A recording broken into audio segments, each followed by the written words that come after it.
It was the pride of the Imperial Japanese Navy, the largest battleship ever built. A steel giant armed with guns so massive that each shell weighed as much as a small car. And yet, for all its size and power, Yamato would meet its end not in a glorious duel of battleships, but beneath the relentless waves of American carrier aircraft. This is the story of Japan's last battleship, a vessel built in secrecy, born from ambition, and destined for destruction. The Yamato was not just a ship, it was a symbol, the embodiment of Japan's naval dream, a war machine that was supposed to dominate the seas, yet it sailed into history as a tragic monument to outdated strategy and the unstoppable rise of air power. In April 1945, during the final desperate days of the Pacific War, Yamato was sent on a one-way mission, an act of sacrifice as much as strategy, ordered to beach itself in Okinawa and fight until the end. But instead it sailed straight into a storm of hundreds of American planes, torpedoes, and bombs, and in just a few hours the mightiest battleship the world had ever seen was reduced to a burning, sinking wreck, taking with it thousands of men. This documentary will take you deep into the history of Yamato, from its conception and construction in secret Japanese shipyards, to its role in the Pacific War, to its doomed final voyage. We will explore the strategic decisions that led to its downfall, the voices of the men who served aboard it, and the lessons history draws from its destruction. And as always, I want to make this more than just a history lesson.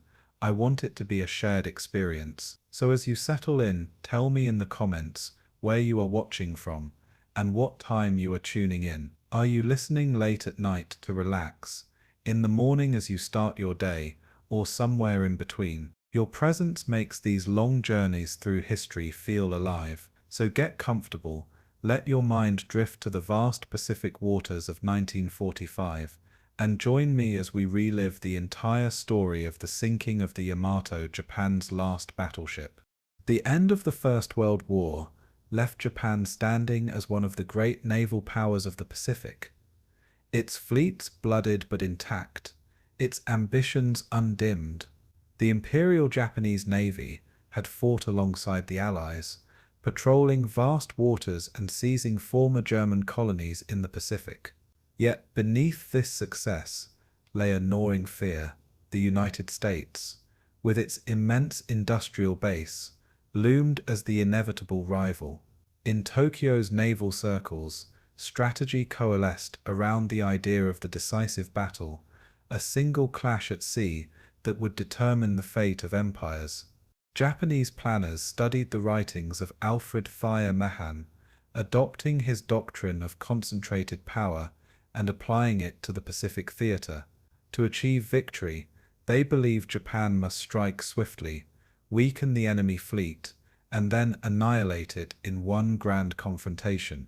But numbers were not on their side, for America could always build more ships, more guns, more carriers. The only path forward, they reasoned, was to build warships so powerful that no rival could match them. Thus, the dream of the super battleship began to take shape. The 1922 Washington Naval Treaty temporarily froze that dream, limiting capital ship size and forcing Japan to scrap or halt ambitious designs. For over a decade, the treaty constrained Japanese shipbuilding, leaving planners simmering with resentment at restrictions they saw as insults to national prestige. Yet, while diplomats signed agreements, naval architects quietly drew blueprints in secrecy, sketching warships that defied every limitation. These visions called for ships longer than a football field, bristling with guns larger than any afloat, wrapped in armor no shell could pierce.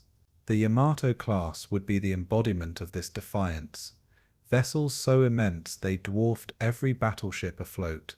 At over 70,000 tons fully loaded, they would carry the heaviest naval artillery ever mounted, 18-inch guns that could hurl shells the weight of a small car more than 20 miles. In theory, Such giants could sink any enemy before coming within range of retaliation. The treaty may have set limits on paper, but Japan's shipyards were already preparing to break them. The dream had survived, only waiting for the right moment to rise from steel and flame. The Great Depression and growing militarism within Japan gave naval planners their chance, as political winds shifted toward expansion and confrontation. By the mid-1930s, Japan withdrew from the naval treaties altogether, declaring its right to build ships as it pleased. Nationalists argued that Japan's survival demanded supremacy at sea, lest the United States strangle its empire through blockades. In smoky war rooms, admirals pored over maps of the Pacific, calculating distances, supply lines, and the likely routes of American fleets. They envisioned Yamato and her sister ships waiting in ambush, smashing enemy task forces long before they could threaten the Japanese homeland. Construction was cloaked in secrecy, with entire shipyards at Kure modified to accommodate vessels so massive they strained engineering capacity. Workers swore oaths of silence, and aerial reconnaissance was foiled by giant sheds that concealed the rising hulls. To the Japanese people, the Yamato was invisible. To the Navy, she was destiny. In these years of rising militarism, the dream hardened into reality. Japan would have its floating fortress, and the world would soon reckon with her presence. The decision to arm Yamato with 18.1-inch guns was both bold and symbolic, exceeding the firepower of any battleship ever conceived.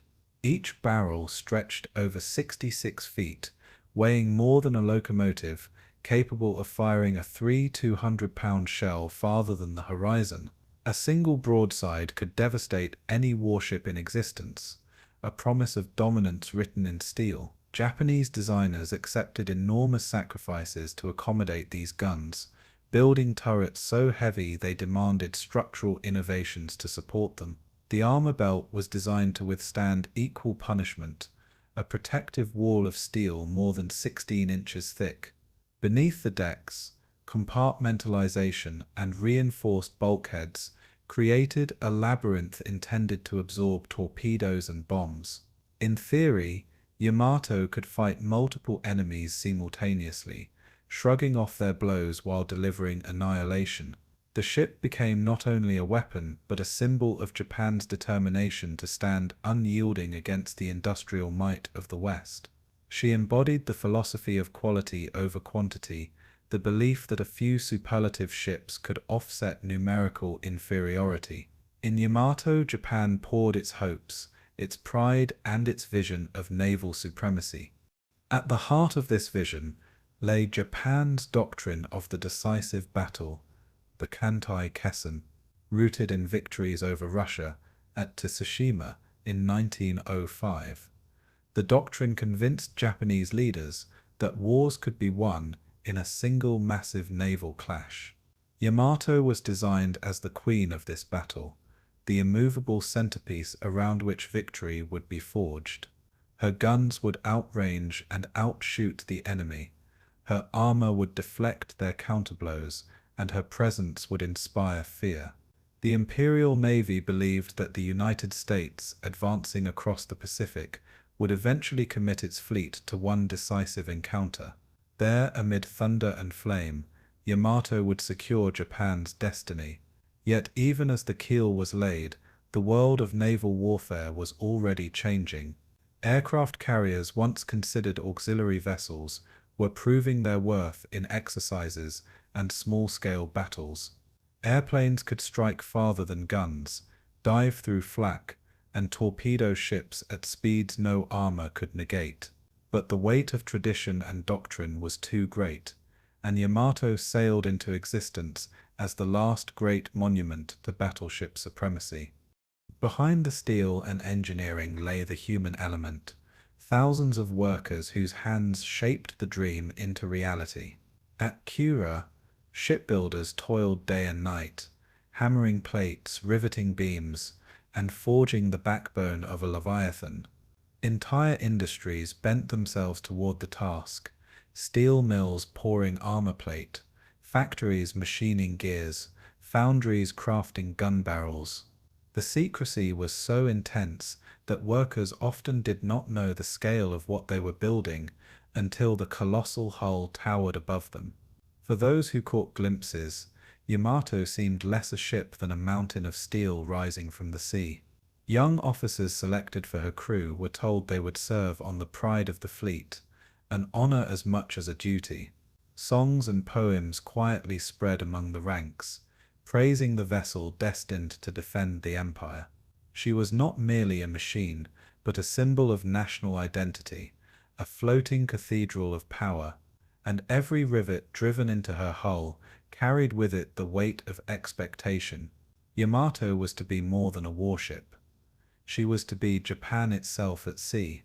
By the time Yamato was launched in December 1941, the Pacific was already erupting in flames with the attack on Pearl Harbor.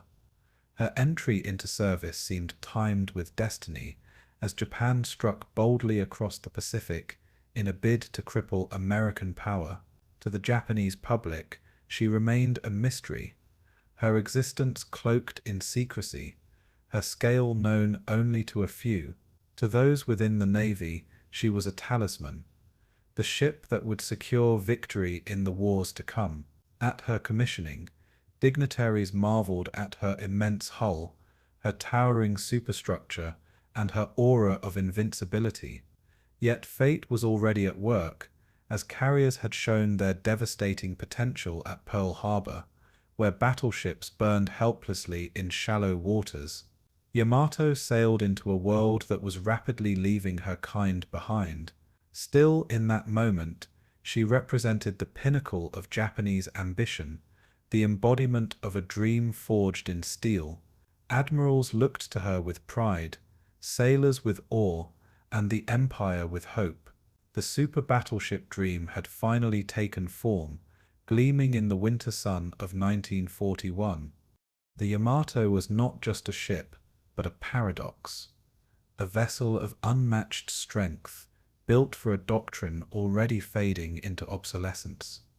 She was the answer to a question the world was no longer asking, a weapon crafted for a kind of war vanishing beneath the shadow of the carrier. Yet none could deny her majesty, her scale, or the pride she inspired among those who served upon her. For the Japanese Navy, she was proof that they could match and even surpass the industrial might of the West in quality, if not in numbers. For the sailors chosen to crew her, she was a destiny, a home, and ultimately a tomb. In her steel, Japan placed its faith, believing that she would stand as the shield of the empire. But history would prove merciless, showing that even giants could fall when technology shifted the tide. Yamato's story was only beginning, but already it carried the weight of tragedy. The dream of the super battleship had been realized, and soon the world would witness its final catastrophic test. The birth of Yamato began at the Kure Naval Arsenal, a shipyard already legendary within Japan for producing warships of immense scale. Yet nothing in its history compared to the colossal task that now lay before its engineers and workers. The Yamato-class battleship would be so large that even the construction facilities themselves had to be redesigned to hold her. Dry docks were widened and deepened, cranes capable of lifting hundreds of tons were erected, and new foundries were established to pour the armor plate. The sheer size of the project forced Japan's industrial base into overdrive, pulling in steel from across the empire. Entire industries, from shipbuilding to rail transport, were bent toward the singular purpose of creating a floating fortress. The challenge was not merely technical, but logistical, for every rivet, beam, and pipe had to be manufactured under strict secrecy. Foreign eyes, especially American reconnaissance, could not be allowed to glimpse Japan's ultimate weapon. So the construction of Yamato began behind screens, sheds, and layers of deception. She was to be the empire's secret sword, forged in silence, hidden until it was too late. Secrecy was paramount, for the Yamato represented a direct violation of naval treaty restrictions that Japan had once pledged to uphold to conceal the ship's true size. Enormous gantry sheds were built over the dry dock, shielding the rising hull from aerial observation.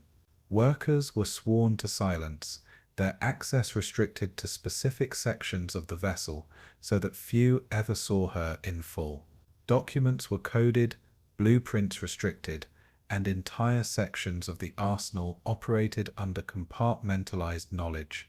Even the Japanese public remained unaware of the ship's existence, knowing only that the Empire was building special warships. Rumors spread among dockside communities, but strict censorship ensured that no details escaped.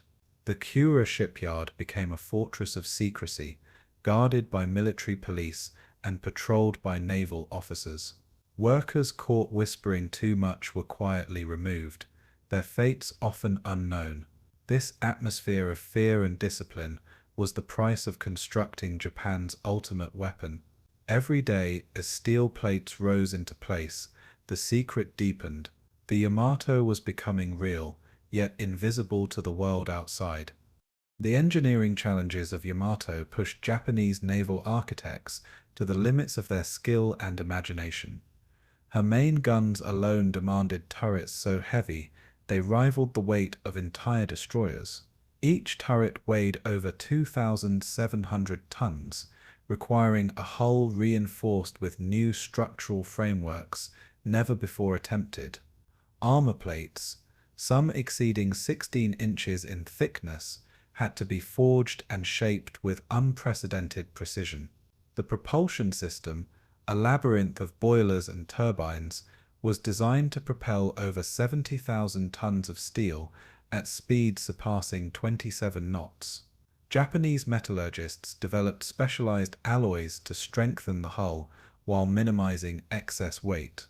Naval architects tested scale models in experimental basins, measuring stability, maneuverability, and hydrodynamics against potential threats. Every calculation had to be exact, for a ship of this size could not be easily corrected once afloat. Mistakes would not only doom the vessel, but waste resources the Empire could ill afford. It was an act of engineering faith, executed with the conviction that Japan's future rested on these blueprints. Yamato was not just being built, she was being invented. The construction workforce at Kura became a city within a city, numbering in the tens of thousands at the project's height. Skilled shipwrights, steelworkers, welders, and engineers toiled in 12-hour shifts, often 7 days a week. Their labor was grueling, conducted in the deafening roar of hammering, riveting, and grinding. Sparks showered the dry docks like molten rain, while massive steel sections swung overhead on chains thicker than a man's arm. The work was dangerous, with accidents frequent and sometimes fatal, but replacements were quickly found as the Empire demanded progress. Young apprentices learned their trades on the Yamato herself, hammering their first rivets into history. For many, pride outweighed fatigue, for they knew they were building something unprecedented. They worked not only for wages, but for the honor of contributing to the Empire's supreme weapon, and every man understood that Yamato's fate, whatever it might be, was bound to his own. The sweat of thousands mixed into her steel, a human price hidden beneath the armor. Japan's industrial base strained under the demands of Yamato's construction, diverting resources from other vital areas. Steel mills in Honshu and Kyushu labored day and night, producing armor plates so large they required special transport. Railroads were reinforced to carry their weight, with entire trains dedicated to feeding Kua's insatiable appetite. Factories produced turbines, pumps, and electrical systems, while foundries forged the enormous barrels of her main guns. Each 18.1-inch gun required months of careful machining, with tolerances so fine that errors of millimeters could doom the weapon. This industrial mobilization consumed vast sums of money and labor, forcing sacrifices across the economy. Civilian goods became scarce, while the military prioritized Yamato's needs above all. For the Navy, such sacrifice was justified by doctrine, for the decisive battle required absolute superiority. Yet even at this stage, some questioned whether resources might be better spent on carriers and aircraft. The debate was muted, drowned out by the roar of construction. Yamato was already too far along to turn back. The scale of Yamato often overwhelmed those who first glimpsed her rising hull. Workers described the experience as standing beside a steel mountain, its sides stretching higher than any building in Kura. From keel to deck, she loomed with a presence that inspired awe, pride, and even fear. Her bow seemed endless, her stern wide enough to swallow entire neighborhoods. The sheer bulk of the ship dwarfed every other vessel in the harbor, making destroyers appear like toy craft beside her. Even naval officers, hardened by years of service, stood in silence when they first saw her shape emerging from scaffolding. The shipyard itself seemed reshaped by her existence, every crane, dock, and warehouse oriented around her. Sailors whispered that Yamato was less a ship than a mountain set adrift. Her vastness seemed to defy the imagination, a testament to human ambition and hubris. In these moments, the dream of the super battleship became tangible. Japan's destiny, it seemed, was rising steel plate by plate in the waters of Kura. Yet beneath the pride lay constant fear that secrecy might fail, that American intelligence would discover the project before it was complete. Japanese naval leaders knew that a single reconnaissance flight or a spy's report could compromise their strategic advantage. To prevent this, strict countermeasures were enforced, from blackout drills to patrols around the arsenal. Even the cranes were disguised to appear smaller from above, their silhouettes altered to confuse aerial observers. Foreign visitors were banned from the city, and local populations lived under strict censorship. Newspapers never mentioned Kura, and even gossip about shipbuilding was treated as treason. Despite these precautions, Allied intelligence suspected Japan was building something extraordinary, though the details remained elusive. It would not be until after the war that the full scale of Yamato became known to the world. For now, secrecy remained intact, and the battleship continued to grow unseen. She was Japan's most closely guarded secret, a leviathan hidden in plain sight. By late 1940, Yamato's hull was complete, her towering frame looming above the waters of Kura like a steel cathedral. Her launch was conducted in hushed ceremony, attended by officials sworn to silence, watched only by those permitted within the arsenal's gates. As she slid into the water, the sea itself seemed to shudder beneath her weight, a leviathan born in secrecy. For the sailors assigned to her, the moment was awe-inspiring, though few yet grasped the full implications of serving on such a vessel. The Japanese Navy hailed her as the embodiment of their doctrine, the physical realization of decades of planning and ambition.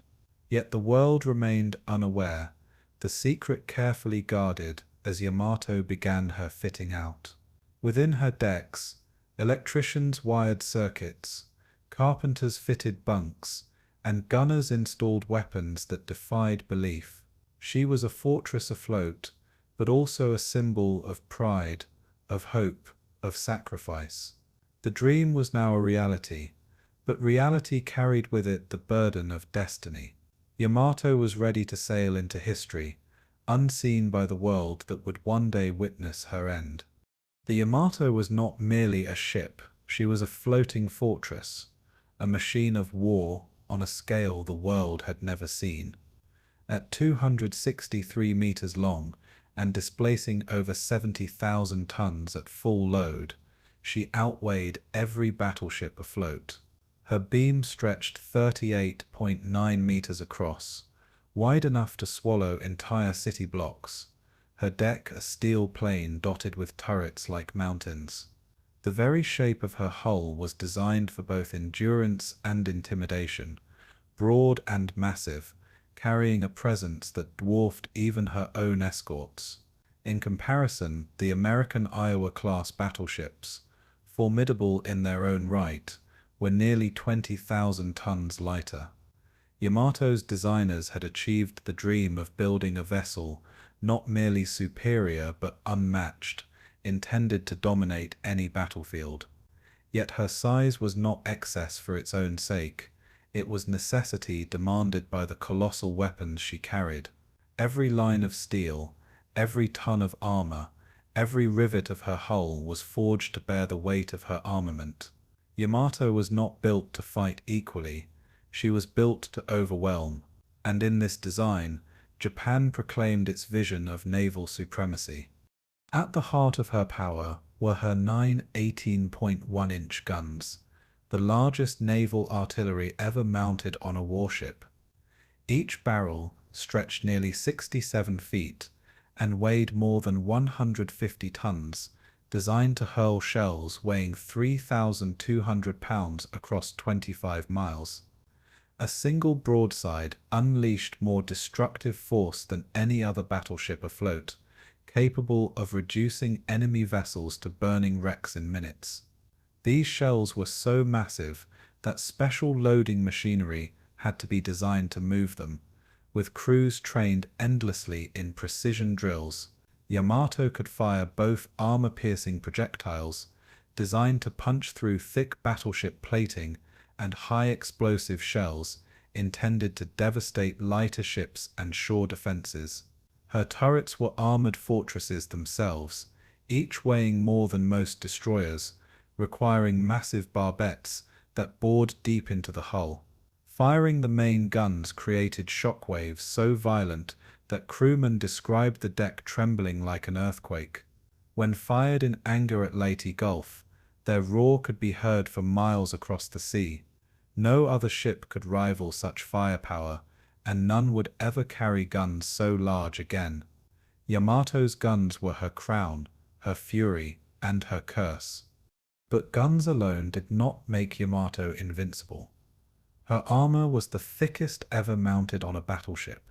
Along her waterline, a belt of steel, 16 inches thick, encased her sides, designed to resist even the heaviest enemy shells. Her turrets wore armor plates up to 25 inches thick, protecting the precious barrels and crews within. Her decks were layered in steel to withstand plunging fire from long-range shells and bombs dropped from the sky. Below the waterline, compartments were reinforced with multiple bulkheads to contain damage from torpedoes. Japanese designers called it the all-or-nothing scheme, taken to its ultimate extreme, vital areas armored beyond reason, lesser spaces sacrificed to weight. In theory, Yamato could shrug off any shell or bomb her enemies might throw at her. She was a steel citadel afloat, a battleship whose very design defied destruction. Yet this armor came at a price: immense weight, reduced speed, and challenges in maneuverability. She could endure punishment like no other, but she could not escape it. Yamato was a fortress, but one that could not fly. Propelling such a colossus demanded an engineering marvel of its own, and Yamato's engines were built to deliver it. Deep within her hull, 12 massive Kampon boilers fed 4 turbines, producing 150,000 horsepower. This immense power drove 4 bronze propellers, each nearly 6 meters in diameter, pushing the battleship to speeds of 27 knots. Though not as fast as the American Iowa class, which could reach 33 knots, Yamato's speed was sufficient for her intended role. Her mission was not to chase but to stand, anchoring the decisive battle where enemies would come to her. Her fuel tanks could hold nearly 6,300 tons of oil, giving her a range of 7,200 nautical miles at cruising speed. Below decks, engineers and stokers labored in the heat of steel corridors, keeping turbines roaring and boilers alive. The sound of her engines was said to reverberate like thunder, a constant reminder of the Leviathan's heartbeat. Propulsion was not simply mechanics, it was the pulse that drove the giant across the Pacific. Yamato's engines made her move, but it was doctrine that determined where she went, and in this her fate was sealed. A ship of such magnitude required an immense crew, and Yamato carried more than 2,700 officers, sailors, engineers, and gunners at full complement. These men lived within a labyrinth of steel compartments, from cavernous engine rooms to cramped bunk spaces below the waterline. The officers' quarters reflected status, with polished wood and tatami mats, while enlisted men endured crowded hammocks and steel bulkheads.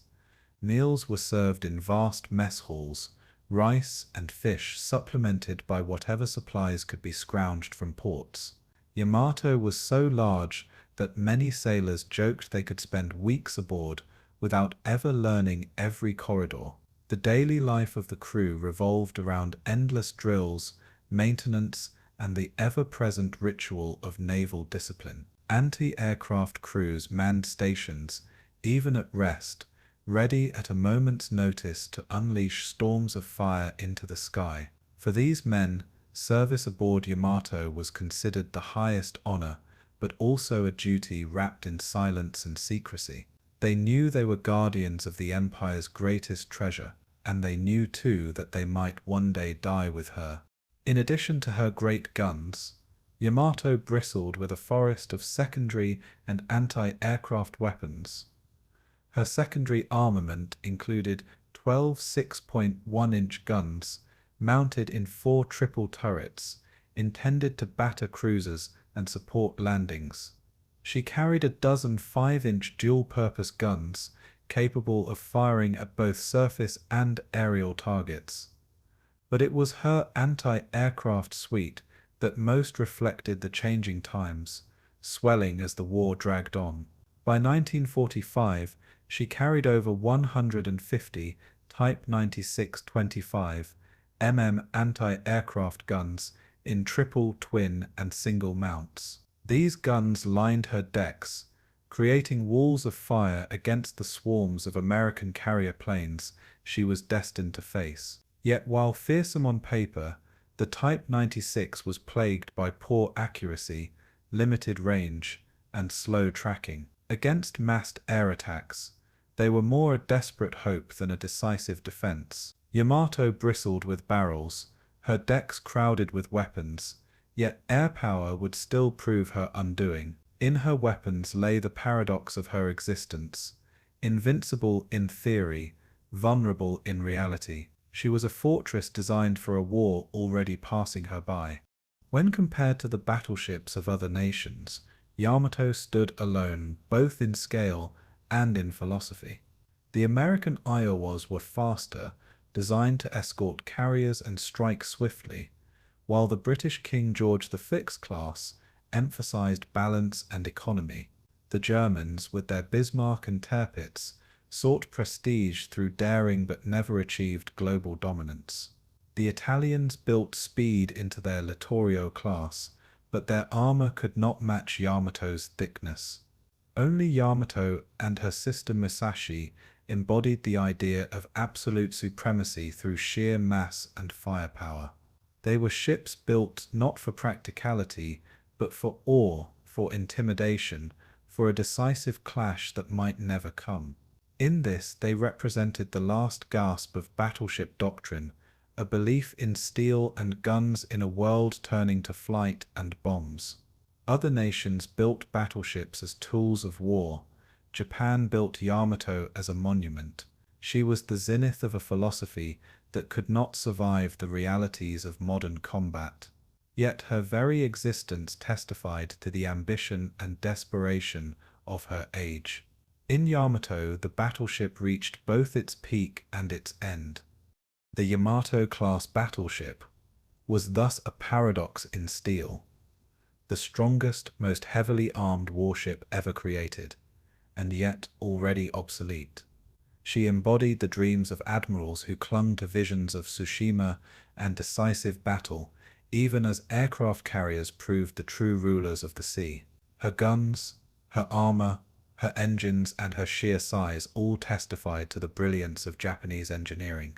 But they also revealed the blindness of doctrine, the refusal to see that air power had eclipsed gunnery. For her crew, she was a home, a fortress, and a destiny, their lives bound to her fate. For the Navy, she was pride incarnate, the final card in a game already tilting toward defeat. Yamato sailed as both weapon and symbol, unmatched by any rival, yet haunted by obsolescence from the day of her launch. In her steel lay both power and tragedy, magnificence and futility. She was fortress, she was dream, she was burden, and in time she would become legend. To the men who built her, and the sailors who crewed her, Yamato was more than a warship. She was the beating heart of the Imperial Navy. Her name alone carried weight, for Yamato was not simply a word but a symbol of Japan itself, an ancient poetic name for the nation. By christening their greatest battleship with this name, the Navy entwined her identity with that of the Empire's destiny. She was presented as the protector of the homeland, the steel embodiment of a people who believed themselves bound by honor and sacrifice. Officers spoke of her not merely as a vessel, but as a guardian spirit, a floating shrine to the Empire's strength. The secrecy surrounding her construction only deepened her mystique, shrouding her in myth long before she fired her guns. For the public, Yamato's existence was whispered rather than shouted, but her legend grew nonetheless.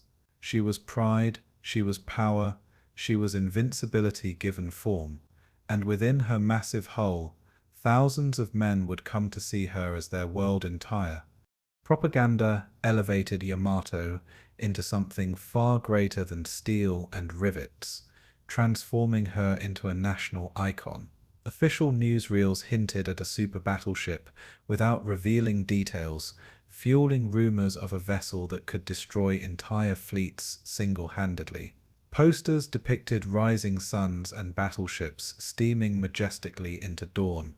The Yamato implied, though unnamed, within military circles, she became a talisman of hope, invoked as the weapon that would secure victory when the time was right. For a nation already straining under the weight of war, the myth of Yamato offered reassurance that Japan still held a secret advantage. Soldiers on distant battlefields spoke of her with reverence, imagining her as the hammer that would one day strike down America's fleets. Even civilians, enduring bombings and shortages, took solace in believing that their empire had built something unmatched by the West. Yamato became more than a ship. She was an idea, a promise wrapped in steel. And in a culture steeped in honor and sacrifice, that promise carried near spiritual weight. Life aboard Yamato reflected this aura of sacred duty, with rituals and traditions that underscored her symbolic power. Sailors saluted her decks as if entering a shrine, acknowledging not just command but spirit. The ship's officers maintained strict discipline, reminding every man that service aboard Yamato was an honor bestowed on the chosen. Crew selection was deliberate, favoring men of strong character, physical resilience, and unwavering loyalty. Daily routines began with inspections and drills, but also with ceremonies that reinforced their connection to the empire. Poems were recited, patriotic songs sung, and prayers offered to the Shinto deities for protection at sea. On her mess decks, young sailors shared tales of glory, speaking of how Yamato would one day lead the decisive battle. Within her gun turrets, gunners trained not only with precision but with a sense of reverence for the weapons they served. Each sailor was made to feel not like a cog in a machine, but like a warrior aboard a floating temple. For them, Yamato was not simply their ship, she was their duty, their family, and their fate. The officers who commanded Yamato also recognized her dual role as weapon and symbol. Admirals visiting the ship often spoke in lofty language, describing her as the shield of the empire and the sword of destiny. Captains understood that discipline aboard Yamato carried implications beyond military order. It was a reflection of the nation's soul. The responsibility of command weighed heavily, for they knew that the loss of Yamato would reverberate far beyond the battlefield. Each inspection was conducted with almost ceremonial gravity, every report delivered with the awareness that this ship was different. She was not just another vessel in the fleet, she was the fleet's heart, and her presence inspired reverence wherever she sailed. Even among the Imperial Navy's most seasoned officers, Yamato commanded respect that bordered on awe. Her bridge, her towering pagoda mast, her massive turrets all carried the atmosphere of a throne room. Officers spoke of her in hushed tones, as though discussing a living being rather than a machine, and in their hearts they knew she embodied not just power, but the Empire's fragile hope. For the sailors themselves, daily life aboard Yamato was grueling, but it carried a sense of destiny unmatched on other ships. The immense size of the battleship created a world unto itself, with compartments stretching for decks and mess halls that seemed endless. Sailors could get lost in her steel corridors, yet they also felt safe within her armored walls. Work was constant, cleaning, drilling, maintaining, and practicing gunnery, until every man could perform his task blindfolded. Heat and noise filled the engine rooms, where men labored in sweat-soaked uniforms to keep the turbines alive. Above deck, anti-aircraft crews stood endless watches, their eyes trained on the skies, ready for the swarms they knew would come. Despite exhaustion, the crew's morale was lifted by the belief that they served aboard the greatest warship in the world. They wrote letters home with pride, describing life on a vessel whose very name was synonymous with Japan. Their hardships, they believed, were the sacrifices demanded by destiny, and in those sacrifices, they found meaning. The Yamato's cultural significance extended beyond her crew, reaching deep into the psyche of the Japanese nation. Her very existence tied into the narrative of sacrifice and duty that the government instilled in its people. The ship's name was invoked in poetry, speeches, and even in the martial education of schoolchildren.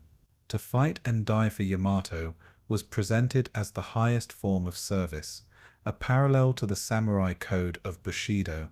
In propaganda, she was portrayed as invincible, her armor unbreakable, her guns irresistible, her presence unchallengeable. This myth persisted even as air power reshaped the war, for to admit her vulnerability was to admit Japan's own. The Yamato became less a ship than a metaphor, standing for the nation's resilience in the face of overwhelming odds. Her silhouette was sketched on banners, carved into woodblocks, whispered into songs. For a people enduring the storms of war, Yamato was both shield and beacon. She was hope cast in steel. Yet beneath this aura of invincibility lay an unspoken tension, known to sailors and commanders alike. The rise of the aircraft carrier had already proven that even the mightiest battleship could be rendered obsolete. Pearl Harbor had shown the vulnerability of stationary battleships, and Midway had demonstrated the supremacy of air power. Yamato, despite her guns and armor, was not immune to these truths.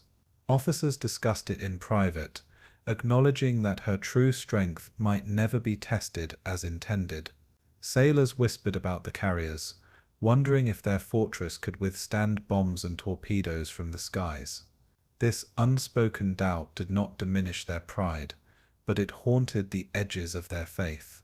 Yamato's aura was one of invincibility, yet it was shadowed by the reality of a changing war. Still, the myth endured, because myths were needed to sustain morale, and Yamato's legend was too important to fade, even in the face of doubt. In the end, Yamato was more than steel, more than guns, more than armor. She was a vessel into which Japan poured its pride, its traditions, and its dreams of victory. Her crew believed they served aboard something sacred, a shrine, as much as a war machine. Her officers understood that their duty extended beyond battle, for they carried the weight of national identity itself. Propaganda elevated her into legend, while secrecy wrapped her in mystery, magnifying her aura. To the Japanese people, she was invincible. Even if reality whispered otherwise, Yamato embodied both the greatness and the desperation of a nation at war. She was hope forged into steel, faith armored against despair, destiny sailing upon the waves. Yet all myths, however mighty, must face truth, and Yamato's truth would come not in the clash of battleships, but in the storm of aircraft above a restless sea. When Yamato entered active service in December 1941, the Pacific was already ablaze from the attack on Pearl Harbor. Yet in the first months of war she did not surge forward into battle, but instead assumed a role befitting her symbolic weight. In February 1942, she was formally designated as the flagship of Admiral Isoroku Yamamoto, Commander-in-Chief of the Combined Fleet. From her expansive flag bridge, the Admiral orchestrated Japan's early campaigns, stretching across the Pacific like a spider weaving a web. Her decks bore the footsteps of Japan's most powerful naval minds, men who believed Yamato embodied both strength and destiny. She carried not only her crew, but the hopes of the empire, her silhouette rising as a fortress among the fleet. Yamato's presence in the center of formations was deliberate, a statement that the empire's strongest ship sheltered its strongest leader. Yet even in this exalted role, her guns remained silent, their thunder untested. Her first true test would come at a battle meant to secure Japan's supremacy over the Pacific, Midway. The Midway operation was conceived as a bold stroke to lure the American fleet into Japan's trap. Yamamoto believed that by striking the tiny atoll, he could draw the US carriers into a decisive battle. From Yamato's bridge, plans unfolded with meticulous detail, involving 4 carrier groups, surface fleets, and submarines spread across thousands of miles of ocean. Yamato herself, as flagship, remained in the main body, a powerful reserve force held back for the climactic engagement. Her immense guns, her thick armor, and her aura of invincibility were intended to deliver the finishing blow once the carriers crippled the Americans. The plan reflected the old doctrine of Kantai-Kessen, the decisive battle that would secure Japan's destiny. For Yamato's crew, the days before Midway were filled with expectation and quiet tension. They trained at gunnery, maintained their stations, and whispered of the glory that awaited them. Yamato was ready to fire her first shots in anger, to test her steel against the enemy. The trap was set, and the super battleship stood poised in the Pacific's vastness. On June 4, 1942, as dawn broke over the Pacific, Yamato's officers received word that the battle had begun. From hundreds of miles away, the roar of combat could not be heard, but messages crackled over radios with growing urgency. American aircraft had struck the Japanese carriers, unleashing chaos that no one aboard Yamato could witness firsthand. The flagship remained far from the action, steaming steadily as Yamato monitored reports from his staff. Officers and sailors strained for details, frustration mounting as they realized Yamato's great guns would remain idle. The ship's very purpose to dominate a fleet battle was denied by the speed of carrier warfare. By midday, news arrived like hammer blows: Akagi, Kaga, Soryu, and later, Hiryu. All of Japan's main carriers were in flames. On Yamato's bridge, Yamato's face remained impassive, but his staff recorded the tension in his clenched jaw. The greatest battleship ever built had become a silent witness to Japan's greatest naval disaster. Her crew waited in vain for orders to fight, but the moment never came. Yamato had sailed for glory, only to watch defeat from afar. For the men aboard Yamato, Midway was a bitter revelation, a collision between expectation and reality. They had drilled endlessly for the thunder of their 18-inch guns, but never fired a single shot in anger. Instead, they listened as couriers delivered updates of disaster, their pride pierced with disbelief. In mess halls and gun stations, sailors whispered, asking how such a catastrophe could occur with Yamato at the fleet's heart. Many believed the super battleship could have turned the tide had she been allowed to engage. But reality was harsher. Yamato's massive guns, designed for ship-to-ship duels, were useless against aircraft swarming from beyond the horizon. The battle had been decided in the skies long before her turrets could even traverse. Midway showed the crew that the age of the battleship was waning, though few dared admit it aloud. For many, the frustration was personal, their faith in Yamato as a savior shaken. They returned to port not in triumph, but in silence. Their fortress had remained untouched, but it had also remained untested. Yamamoto himself had chosen to remain aboard Yamato during the operation, steering events from a distant vantage point. His decision reflected both doctrine and personal belief, for the main body was intended to strike only when conditions were right. Yet the battle unfolded too quickly, its tempo dictated by aircraft rather than surface guns. Yamamoto's very distance from the fighting underscored the irrelevance of her design in this new era of war. The admiral, who had once warned Japan not to underestimate American industrial might, now watched his fleet unravel from his steel citadel. Yamamoto's bridge became a place of grim silence, where aides recorded losses and plotted retreats instead of victories. Officers tried to maintain composure, but the weight of failure hung heavy over every exchange. Yamamoto, outwardly calm, was inwardly shaken, for the Empire's path had darkened in a single day. The flagship that symbolized strength had presided over humiliation, and Yamamoto's guns, silent throughout, bore witness to the turning of the tide. The aftermath of Midway reverberated through Yamato's steel corridors like a haunting echo. The crew who had expected glory returned to Kure with the taste of ashes, their pride dimmed but their discipline intact. Rumors spread quietly among sailors. If Yamato could not save the carriers, what was her purpose? Officers worked hard to maintain morale, reminding the men that the decisive battle still lay ahead. Yet doubts gnawed beneath the surface, doubts that could not be spoken in a navy still clinging to old doctrines. Engineers continued to polish brass and maintain engines, gunners drilled at their stations, and rituals of discipline carried on. But the silence of Midway lingered, the memory of waiting while their fleet burned never fully erased. Yamato remained unscarred, but her invincibility now seemed hollow. The crew's pride shifted inward, rooted less in destiny than in endurance. For them, serving on Yamato was still an honor, but it was also a burden. They carried the weight of expectation, even as the war's reality grew darker. From a strategic perspective, Midway revealed the limits of Yamato's role as flagship. The battleship's great strength, her guns and armor, had no impact in a battle fought hundreds of miles away. Communications lagged, preventing Yamato from reacting to events as swiftly as the Americans. Even her presence, meant to inspire confidence, became irrelevant in a war of speed and flight. Yamato's first campaign had shown that the doctrine of Kamikaze was a relic overtaken by the carrier revolution.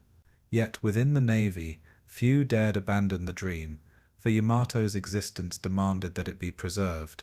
To admit her obsolescence was to admit the Empire had poured its soul into a weapon of the past. Thus Yamato remained both flagship and symbol, even as her role grew more ambiguous. She was the fortress that never fired, the queen held in reserve for a battle that might never come.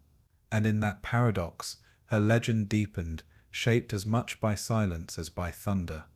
The Battle of Midway left Yamato unchanged in body but altered in spirit, her steel unscarred but her myth fractured. She had carried Yamamoto, the Empire's greatest admiral, and witnessed the shattering of his grand design. Her guns, which had promised glory, had remained mute, while planes decided the fate of fleets. For her crew, it was a sobering initiation into war, a reminder that pride alone could not bring victory. For Japan, it was the beginning of a long retreat, with Yamato a silent passenger on a tide turning against them. Yet her aura endured, for symbols are not destroyed by silence alone. Yamato remained the Empire's hope, the ultimate card to be played, the fortress still waiting in the wings. Midway was not her end, but it was her revelation, the moment when dreams and reality diverged, and though her first battle brought no thunder, it set the stage for the tragedy yet to come. The fortress of steel would not remain silent forever. After Midway, Yamato returned to Kura, not as a conquering flagship, but as a silent monument to a strategy unraveling before her very hull. She had carried Yamato into battle, yet her guns had never fired, her steel never tested, her destiny deferred. The Empire had lost 4 fleet carriers, the heart of its striking power, while Yamato remained moored, her aura intact, but her purpose uncertain. The Japanese Navy still clung to the doctrine of Kantai Kessen, the decisive surface clash, but reality now marched to a different rhythm. American carriers roamed the Pacific like predators, striking at will, their aircraft delivering blows Yamato's turrets could never reach. For the crew, the months after Midway were filled with endless drills, inspections and maintenance, all performed in a haze of frustration. They polished brass, scrubbed decks, and trained at gunnery, but knew they might never fire in battle. Her vast hull sat like a fortress in port, admired by all, useful to none. Yamato had become a symbol of potential power, waiting for a chance that seemed further away with each passing month. Her role as flagship kept her elevated in status, yet also ensured her inactivity, for no admiral dared risk such a treasure. The loss of a carrier could be endured, but the loss of Yamato would have been an unthinkable wound to national pride. Thus she remained at anchor for long stretches, a floating headquarters where staff officers pored over maps and issued orders. Within her steel walls, Yamato and later admirals used her as a mobile command post, more palace than warship. Sailors manned their stations, yet their tasks felt hollow, for the ship never sailed far and never sought combat. She was the most powerful battleship in the world, yet she spent her days waiting quietly in the inland sea. Occasionally she put to sea for training or to escort convoys, but always she returned without glory. The crew began to speak of themselves, not as warriors but as caretakers of a shrine. Yamato's magnificence was preserved, yet her guns remained silent, her fate postponed. In her stillness, she embodied the contradictions of a navy caught between past and future. The rise of carrier warfare became undeniable in 1942 and 1943, as the United States launched counteroffensives across the Pacific.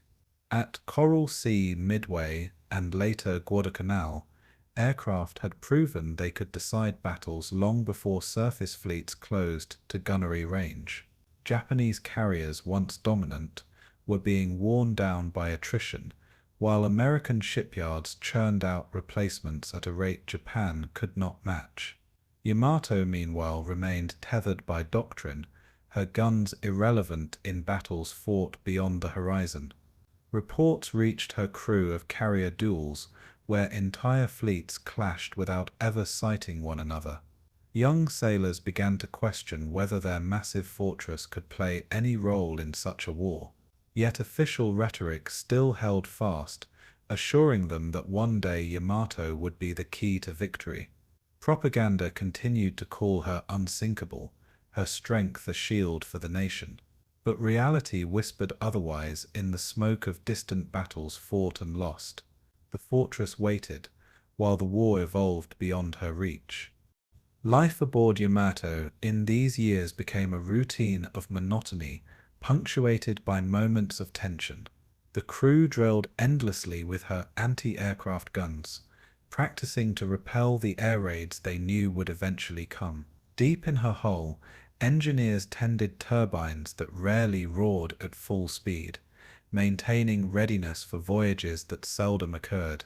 In the galleys, cooks prepared meals from dwindling rations, rice often stretched with barley or sweet potato to compensate for shortages. Mess halls echoed with laughter one day and silence the next, depending on the latest war news brought from the mainland. Sailors penned letters home, sometimes boasting of serving aboard the Empire's greatest ship, sometimes confessing their boredom. For officers, the challenge was not combat but maintaining discipline and morale in a crew desperate for purpose. The ship herself seemed to embody frustration, her decks immaculate, her weapons gleaming, her power unused. Yamato was ready for war, yet denied it. The waiting became its own battle, testing endurance more than courage. And for many aboard, it was a battle harder to win. The strategic role of Yamato narrowed further as resources dwindled and priorities shifted. Fuel shortages became a growing concern, forcing the Navy to restrict operations to conserve precious oil. Sending Yamato to sea became an extravagant gamble, consuming vast quantities of fuel better used by carriers, destroyers, or submarines. Thus, she remained anchored more often than not, a giant whose hunger for oil made her increasingly impractical.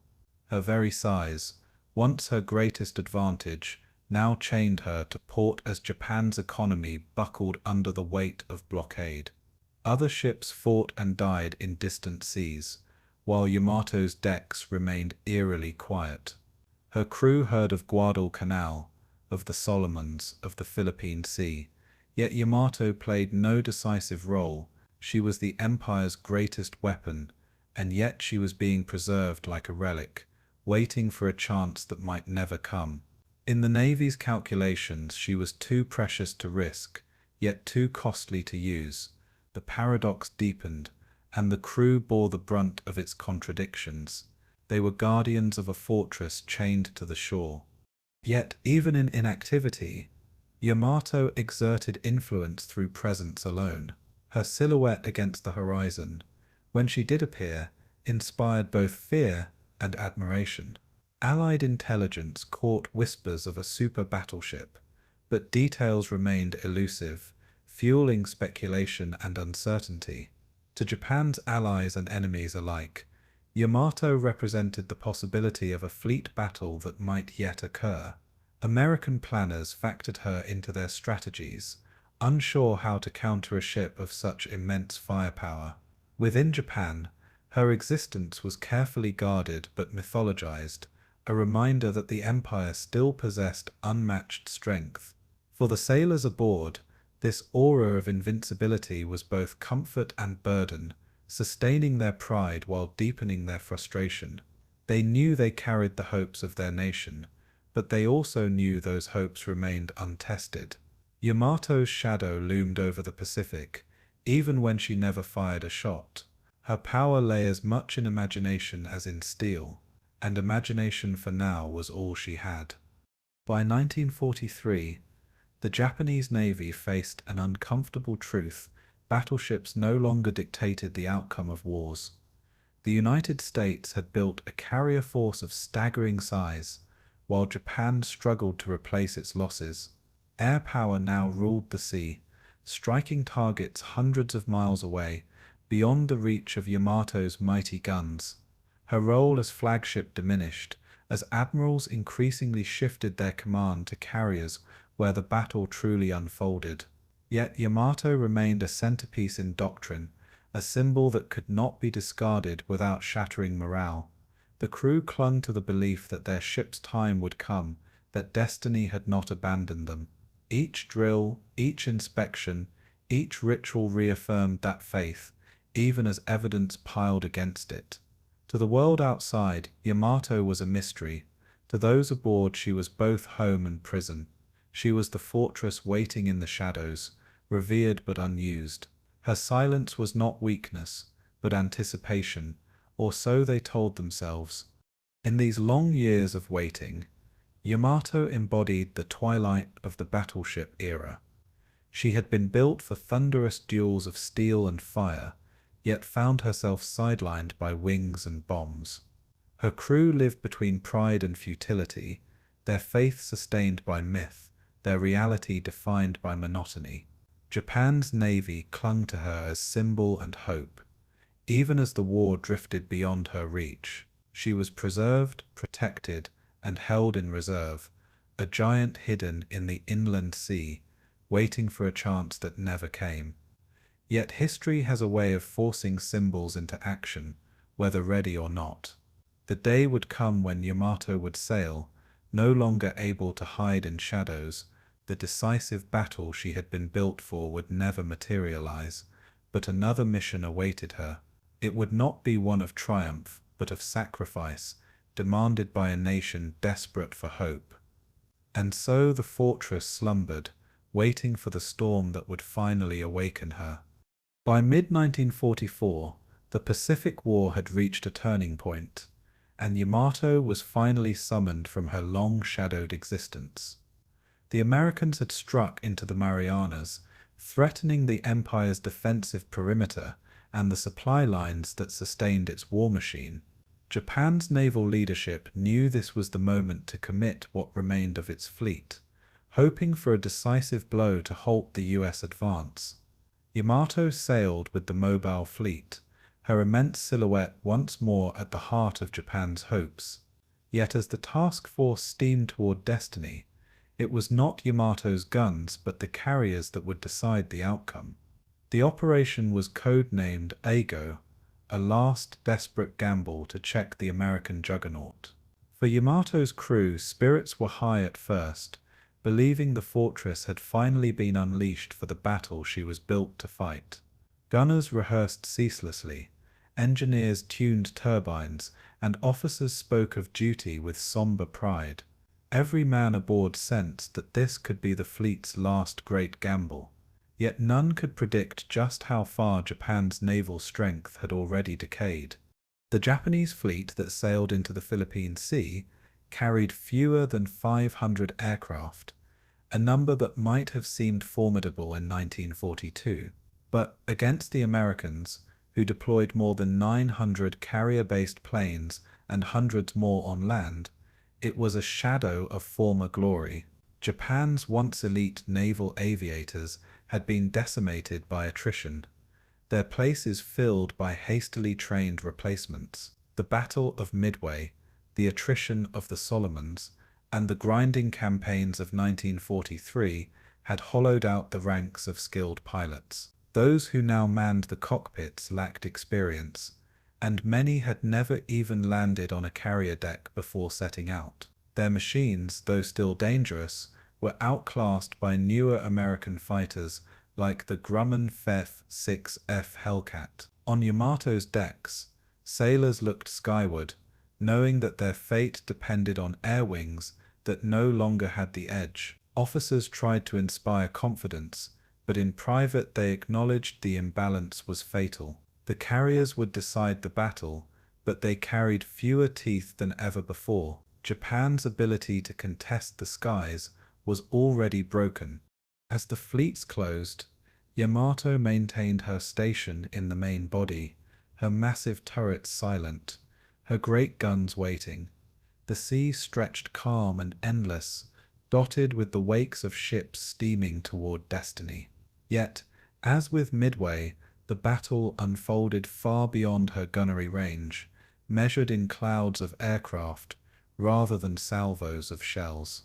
On June 19th, 1944, the first waves of Japanese planes lifted off to strike at the American fleet. Yamato's crew crowded the decks to watch them vanish into the horizon, their contrails thin white lines of hope. Hours later, word returned not of victory, but of slaughter. Wave after wave had been intercepted by swarms of Hellcats, their formations shredded before reaching the enemy. American pilots would later call it the Great Marianas Turkey Shoot, a massacre in the skies unlike anything the Pacific had seen. The pride of Japan's air arm disintegrated before Yamato's crew could even glimpse the enemy. Once again, the fortress waited in silence, a spectator to catastrophe, and once again, her great guns offered no salvation. The scale of the disaster was almost incomprehensible to those aboard Yamato, who could only listen to the reports trickling in. Nearly 300 Japanese aircraft were destroyed in a single day, a loss from which the Navy would never recover. For sailors who had once believed in the invincibility of the Kido Butai, the great carrier strike force, it was a crushing blow. In the mess halls, men sat in stunned silence, their rice bowls untouched, their letters home left unwritten.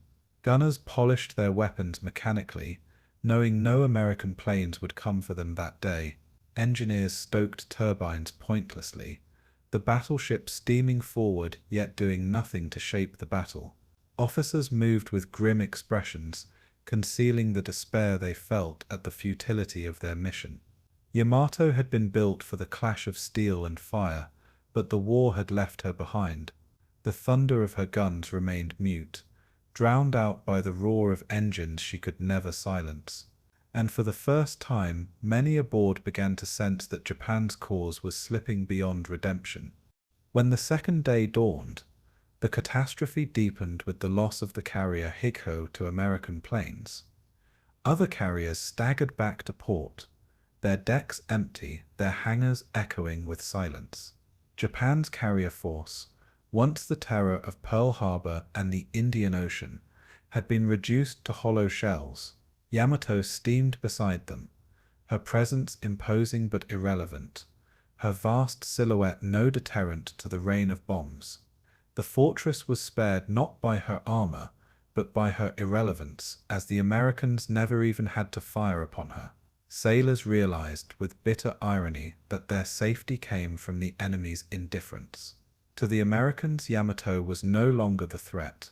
The real danger had already been destroyed in the skies. Still, the crew carried out their duties, manning stations with precision, saluting officers with pride. Yet pride was now a mask for despair, worn by men who knew their navy had lost its soul. The great carriers were gone, and with them the hope of striking first. Yamato, for all her power, had become a monument to defeat. The battle that Yamato never fought had immense consequences for the war in the Pacific. With the loss of the Marianas, Japan's defensive perimeter collapsed, exposing the Philippines, Formosa, and eventually Okinawa to assault. The defeat in the Philippine Sea marked the end of Japan's ability to mount large-scale carrier operations. For Yamato's crew, the realization was crushing. Their fortress was now little more than a relic, too slow, too costly, and too vulnerable to save the empire. Letters sent home spoke not of triumph, but of endurance, of continuing duty even as hope dimmed. Officers reassured their men that Yamato still had a role to play, that her guns would one day thunder. But in their private journals, many confessed the truth, that their ship was a weapon without a battlefield. She could not catch the enemy, she could not shield her fleet, she could only endure, and endurance, they began to see, was all that remained. The irony of Yamato's fate was not lost on her sailors, who understood her symbolic power even as her practical value dwindled. She was the largest, strongest battleship ever built, yet she had never fired her main guns in a decisive fleet action. Instead, she lingered at the margins of history, a shadow accompanying disasters that unfolded far beyond her reach. Her crew polished brass, ran drills, and stood watch, clinging to the pride of serving on the Empire's mightiest ship. But that pride was increasingly hollow, a mask concealing the emptiness of their role. They could hear the distant thunder of warplanes, but their fortress remained silent, a giant irrelevant in a war of wings. For many aboard, it was a torment to serve on a ship built for glory, but denied it at every turn.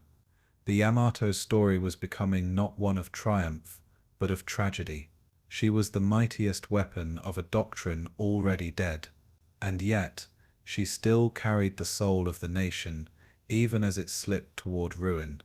The Battle of the Philippine Sea confirmed what Midway had foreshadowed. The age of the battleship was over.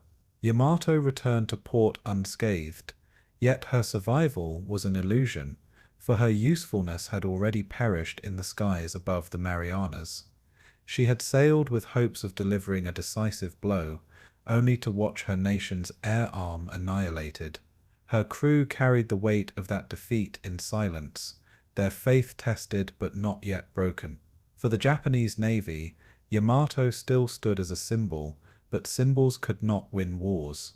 The Americans advanced inexorably, their carriers unstoppable, their submarines strangling Japan's lifelines, their bombers darkening the skies.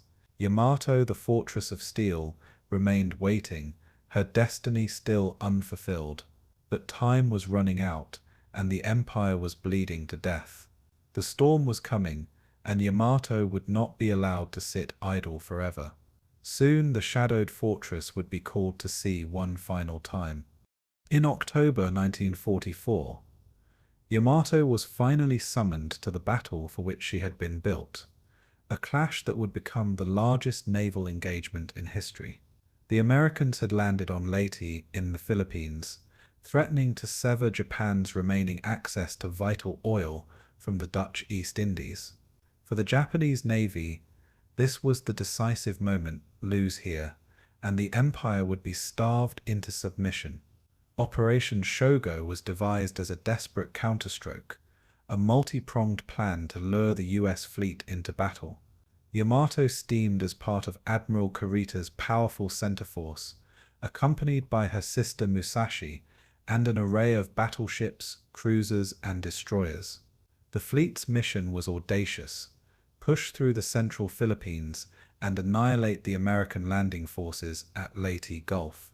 For Yamato's crew, the sense of destiny was palpable, for at last their fortress would fire in anger. They sharpened their bayonets, cleaned their gun barrels, and wrote farewell letters to families they might never see again. The stage was set for the battleship's long-awaited trial by fire, and destiny would soon roar across the sea. As Kurita's force advanced through the Cebuan Sea on October 24th, they ran headlong into waves of American carrier aircraft. Dive bombers and torpedo planes from Halsey's carriers descended like hawks upon the lumbering Japanese fleet. Musashi bore the brunt of the assault, enduring wave after wave until she sank beneath the waters in a storm of fire and explosions. Yamato herself was targeted, but her immense armor and skilled damage control teams allowed her to survive the punishment. Still, the price was steep. Bombs tore through her decks, flooding compartments and killing scores of sailors. Yet she pressed on, her great hull battered but unbroken, her turbines still driving her toward Leyte. The crew fought fires, patched holes, and manned their stations with grim determination. Officers barked orders amid the chaos, their voices hoarse from smoke and adrenaline. Yamato was bloodied, but she was not beaten. For the first time, her crew saw their fortress absorb the fury of American air power, and still she steamed forward into the jaws of destiny.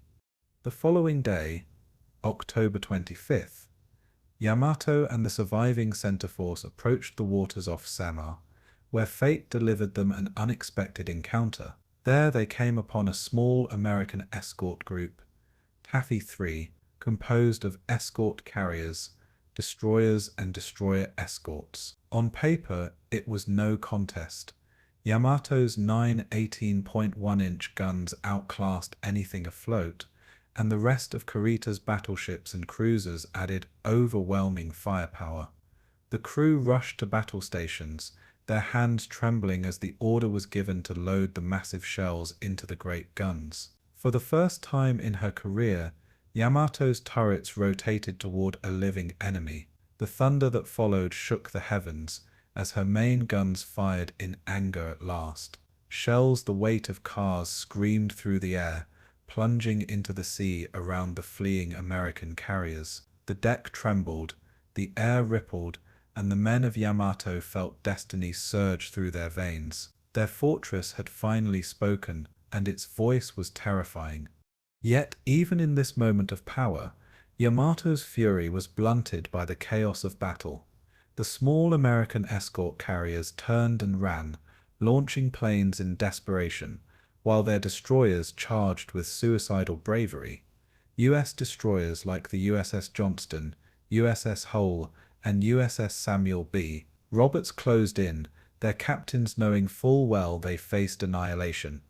They fired torpedoes, laid smoke screens, and attacked with a ferocity that stunned the Japanese commanders. Yamato's great shells fell wide, splashing into the ocean as the nimble American ships weaved and dodged.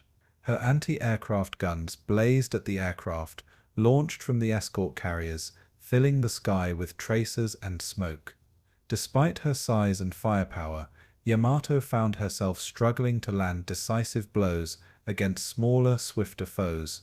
On her decks, gunners cursed as targets slipped from their sights, while officers shouted in frustration.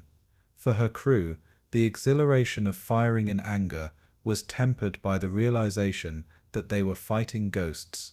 The fortress had awakened, but the battlefield refused to yield.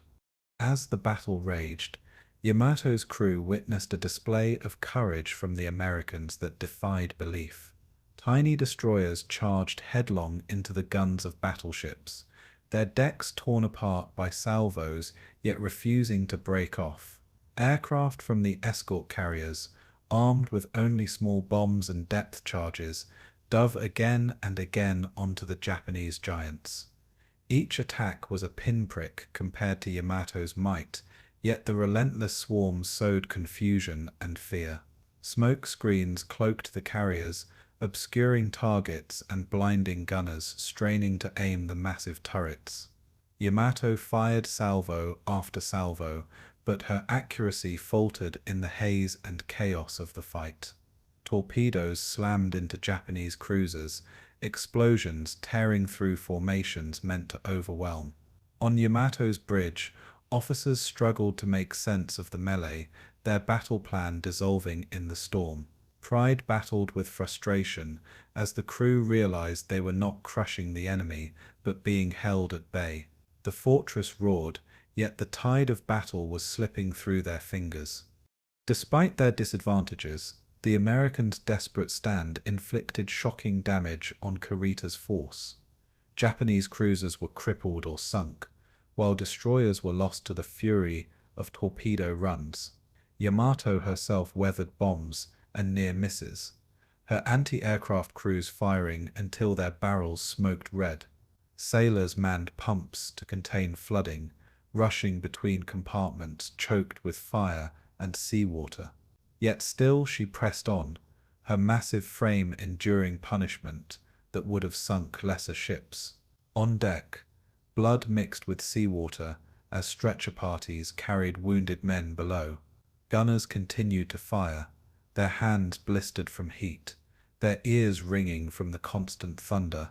For Yamato's crew, it was both glory and torment, the battle they had long awaited unfolding in smoke and death.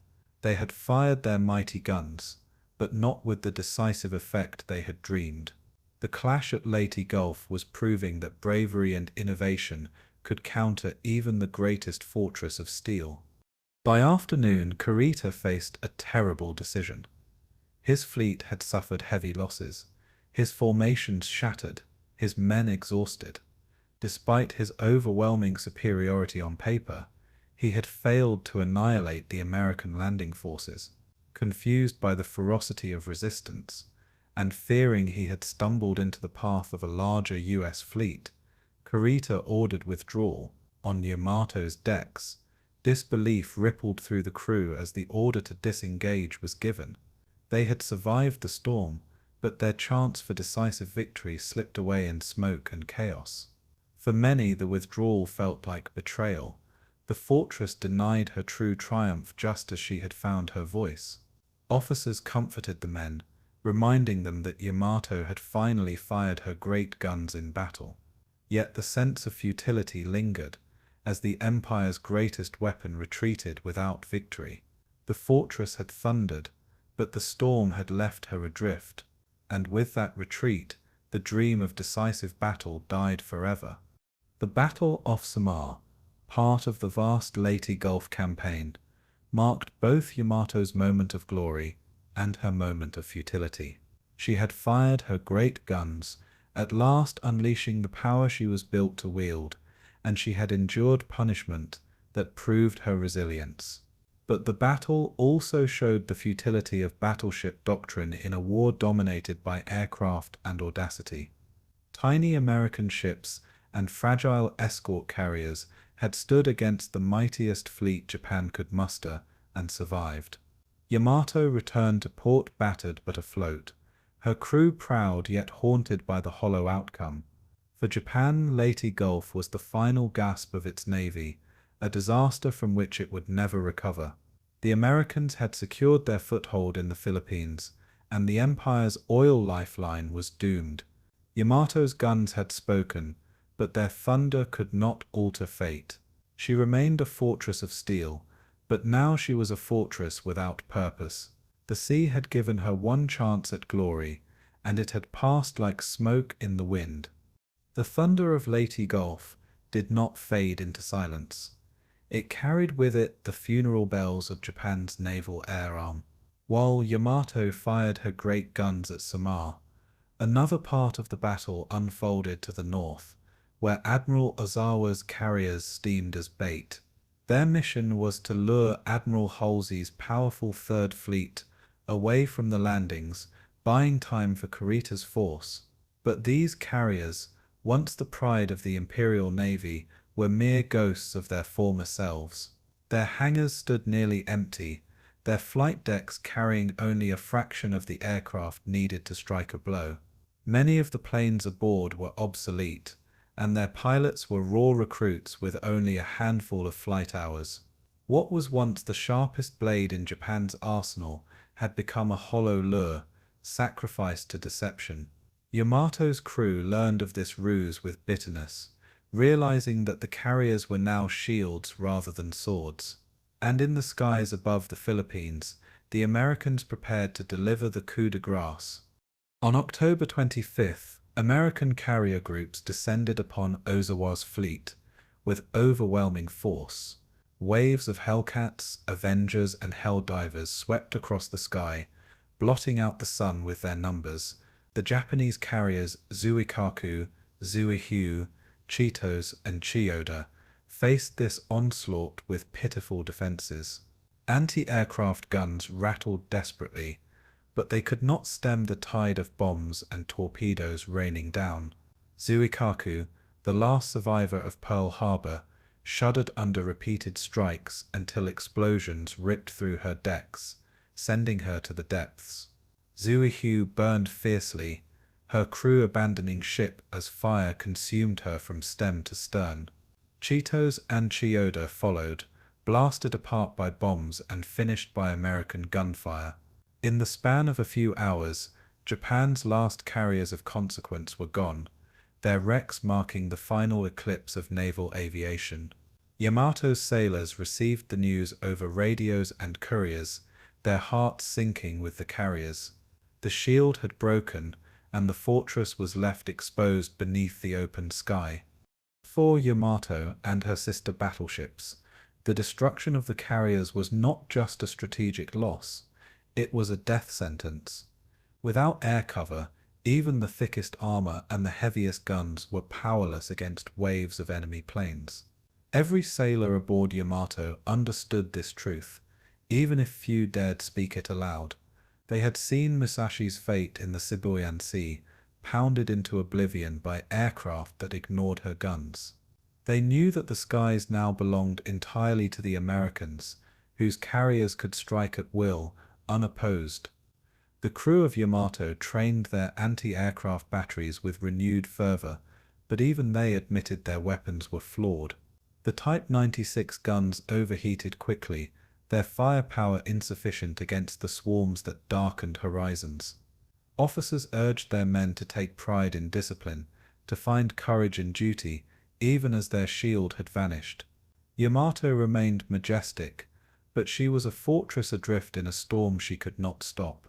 Her destiny had narrowed to endurance, survival measured against inevitability. The death of the carriers had left her naked before the future. The fall of the carriers struck deep into the soul of the Japanese Navy. For years, the Kido Butai had been the spearhead of empire, the instrument of victories from Pearl Harbor to the Indian Ocean. To sailors and citizens alike, those flat-topped vessels embodied power, daring, and reach. Their destruction was more than a battlefield loss. It was the collapse of a legend, the end of Japan's naval supremacy. At Kuya, families wept as news of the carriers' deaths filtered back, the scale of the disaster concealed but not entirely hidden. On Yamato's decks, men whispered of the Zuikaku, recalling her role in the empire's greatest triumphs. Now she lay at the bottom of the Philippine Sea, her rising sun flag swallowed by the waves. Sailors mourned not only the ships but the thousands of aviators who had gone with them. The sea was their graveyard, vast and merciless, indifferent to sacrifice. Yamato endured, but she carried the grief of a navy whose wings had been torn away. In the aftermath of Leyte Gulf, Yamato returned to port battered but afloat, her crew proud yet hollowed by loss. She had fired her mighty guns at Samar, but the battle had revealed more futility than triumph. Without carriers, without air wings, without replacements, Japan's fleet was a body without breath. Yamato's armor could resist shells, her guns could thunder across miles, but none of it mattered without eyes in the sky. American submarines prowled the seas, striking convoys that brought oil and supplies, while carrier planes struck harbors and bases at will. Yamato and her sisters were reduced to symbols, immobile giants that consumed fuel Japan no longer had. To the sailors, their fortress felt less like a weapon and more like a shrine, honored but irrelevant. Officers maintained strict order, drilling the men, insisting that their moment would come again. But beneath the discipline lay despair, a quiet recognition that the carriers had taken the war's future with them. Yamato was now a queen without her court, a fortress without her shield. The Americans, by contrast, recognized the shift and pressed their advantage mercilessly. With the carriers gone, they controlled the Pacific skies, striking not only fleets but also cities, factories, and infrastructure. The Philippines campaign accelerated, and Japan's naval bases came under constant attack. Carrier task forces moved with impunity, launching raids that Yamato's guns could never reach. For her crew, every sighting of aircraft was a reminder of their helplessness, their fortress bristling with weapons, yet unable to strike back. In the wardrooms, officers debated strategies, but none could conjure a plan that restored balance. Some spoke of preserving Yamato for a final decisive battle, others whispered of sacrificing her in one last act of defiance. The debates reflected a navy trapped by doctrine and dwindling means, clinging to the shadow of power. Yamato endured these days like a sleeping giant, her decks polished, her gunners alert, her turbines silent. She waited, but waiting could not change the reality that the carriers had died, and with them, Japan's hope. For the men aboard, the psychological burden deepened as the war drew closer to the home islands. Many had joined the navy with dreams of victory, imagining Yamato leading fleets to glory. Instead, they found themselves manning a fortress adrift, her purpose stripped away by the death of her carrier companions.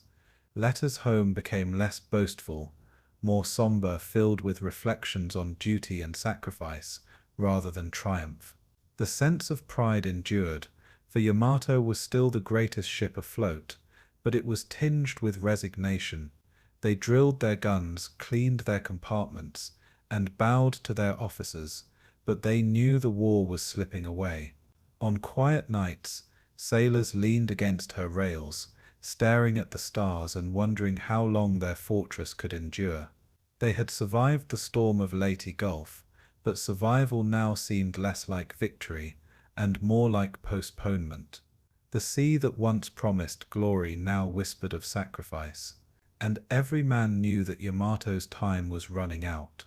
The destruction of the carriers at Leyte Gulf marked the twilight of the Imperial Japanese Navy.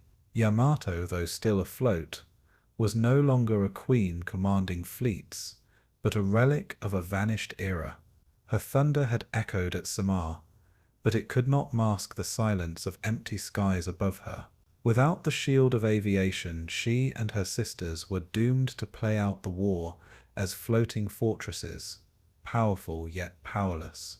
The Empire's naval might had been shattered, its dreams drowned in the Philippine Sea alongside Zuikaku and her kin. Yamato remained a symbol, a shrine of steel, where sailors kept faith with a dying cause. But history had already passed her by, and her destiny had narrowed to sacrifice. The sea had taken Japan's wings, leaving only its heavy heart, and that heart, armored and immense, still beat within Yamato's hull. Soon it too would be tested in fire and ruin. By the end of 1944, Japan's navy was shattered, its carriers gone, its battleships chained to harbors, its submarines hunted down by relentless American patrols. What remained of the fleet could no longer contest the seas, leaving the empire exposed to invasion and bombardment. In desperation, Japan's leaders turned not to steel, but to flesh and spirit, embracing tactics that sacrificed lives for fleeting moments of impact. The Kamikaze, the divine wind, emerged as the empire's last weapon, a chilling synthesis of tradition, nationalism, and despair. Young men were trained not to return from their missions, their aircraft laden with bombs destined to strike American ships. Propaganda framed them as heroes ascending to eternity, divine warriors who embodied the spirit of sacrifice. For Japan's people, these missions were both a source of pride and a silent wound, for every pilot was a son never coming home. In the ports and arsenals, Yamato stood immobile, her steel a relic, as men took flight to die. The fortress of the seas was still preserved, but the empire now placed its faith in human bombs. The Kamikaze campaign began in earnest during the Battle of Leyte Gulf and intensified in the Philippines campaign. American carriers, cruisers, and destroyers faced waves of suicide planes plunging out of the sun with terrifying speed. For the first time, U.S. sailors experienced the dread of an enemy who sought death rather than survival. Explosions tore through decks, fires consumed hangars, and casualties mounted despite overwhelming American superiority. Though few ships were sunk, the psychological toll was immense, for there was no defense against an enemy who refused to live. To Japanese commanders, the effectiveness of these attacks justified their continuation, even as trained pilots dwindled to nothing. Teenagers barely out of school were pressed into cockpits, their training abbreviated to weeks, their futures surrendered in advance. Yamato's crew watched these developments with a mixture of awe and unease, knowing they were witnessing the death throes of their nation. The fortress still waited, her guns polished, but her relevance dimmed before the rising storm of kamikazes. She was a survivor of one doctrine: watching another take its place. Life aboard Yamato, during this period, reflected the contradictions of a navy losing its purpose. Gunners drilled at anti-aircraft practice. Even as they knew the skies could never truly be held, officers delivered speeches about duty and sacrifice, but the men could see the reality in the steady stream of casualty lists. They heard rumors of kamikaze squadrons departing from Kyushu and Okinawa, their pilots bowing before rising sun flags before taking off. Some sailors admired the courage of the young aviators, calling them modern-day samurai. Others whispered fears that such desperation meant Japan had already lost. On quiet nights they spoke of classmates and brothers now flying toward certain death, the weight of grief pressing heavier than their steel hull. Yamato's presence, once a source of hope, now felt like a reminder of squandered strength. Her guns remained silent, her bulk immobile, as men of flesh became the Empire's weapon of choice. The balance between steel and spirit had shifted, and Yamato found herself on the wrong side of history. The contrast between Yamato and the Kamikazes was stark, almost symbolic of Japan's broader plight. She was the product of decades of naval tradition, immense resources, and the belief in decisive battle.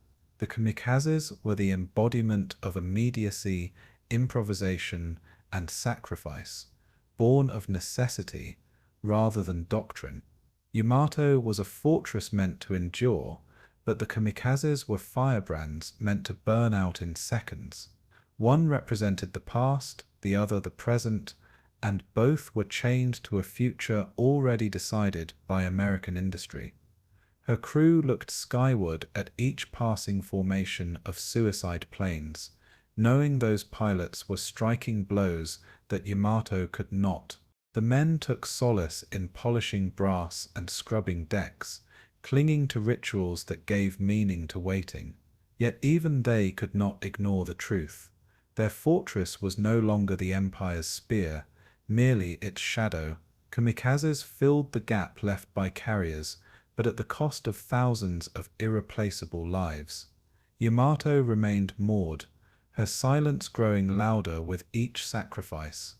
The war's center of gravity had left her behind. Within Japan itself, the rise of the kamikaze was presented as both necessity and honor.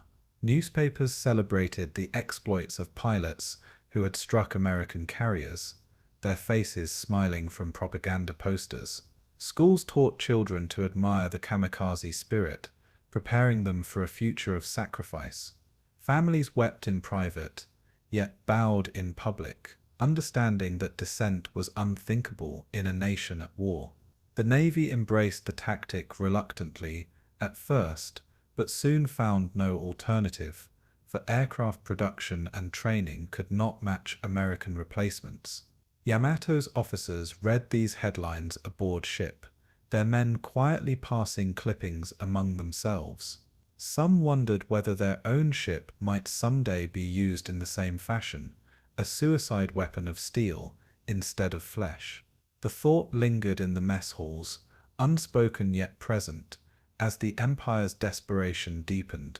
The divine wind had risen, but it blew against the walls of their own fortress, and every gust seemed to whisper that Yamato's end would not come in triumph. By early 1945, the kamikaze strategy had expanded with ferocious intensity during the Battle of Okinawa. Hundreds of suicide planes hurled themselves against the vast American fleet, inflicting damage but failing to stop the invasion. For Yamato's sailors, the reports from Okinawa confirmed what they already knew: the Empire was running out of time. Each successful strike was a fleeting moment of vengeance, but the Americans endured, repaired, and pressed forward. The suicide planes exacted blood, but not victory, their sacrifice monumental yet strategically hollow. Yamato's great guns could have struck fear in another era, but in this war, their thunder was meaningless without control of the skies. The kamikazes were the new heroes. While Yamato remained a monument, Immovable and increasingly irrelevant, officers continued to promise that her time would come, that the fortress would sail again, but the men had grown skeptical. They knew the empire was burning through its sons faster than steel could be forged, and Yamato, for all her grandeur, was not the answer. The shift to kamikaze tactics also changed the atmosphere aboard Yamato, altering how sailors viewed their own service. Many began to see their ship not as the decisive weapon it was meant to be, but as a potential stage for a final sacrifice. They whispered about the possibility of a suicide mission, where Yamato herself might be sent to beach on enemy shores and fight until destroyed. Some feared it, others embraced it, but all recognized that such an order was possible in a nation gripped by desperation. The ship's chaplains gave sermons about honor and sacrifice, blending ancient traditions with the grim reality of modern war. Men cleaned their quarters with meticulous care, as though preparing for the end. Letters home became shorter, more direct, less hopeful. Pride remained, but it was no longer the pride of anticipated victory. It was the pride of enduring loss with dignity. Yamato had become less a battleship than a symbol of sacrifice, and every day that symbolism grew heavier to bear. The rise of the kamikaze marked the final transformation of Japan's war at sea, from grand fleets to desperate sacrifices. Yamato stood in stark contrast, a fortress that had waited too long, her doctrine obsolete, her guns muted by the roar of engines. Her crew lived through the paradox daily, proud of their ship yet overshadowed by the bravery of men who sought death in flight. The Empire's last strategy was not steel but sacrifice, not decisive battle but annihilation of self. Yamato remained in the inland sea, moored and waiting, her fate undecided but her obsolescence undeniable. The kamikaze soared into legend, while she lingered in shadow, a giant out of step with her time. Yet even as she stood idle, whispers grew within the navy of a final mission. If men could be sacrificed for honor, then why not a ship, the greatest ship ever built? Yamato's destiny was shifting, and her crew could sense it in the air. The fortress would not wait much longer, and when she moved again, it would be toward her final storm. By the spring of 1945, the war had reached Japan's doorstep, and the empire faced the abyss of inevitable defeat. American forces had stormed ashore at Okinawa, the last stepping stone before the home islands, and the battle raged with unrelenting fury.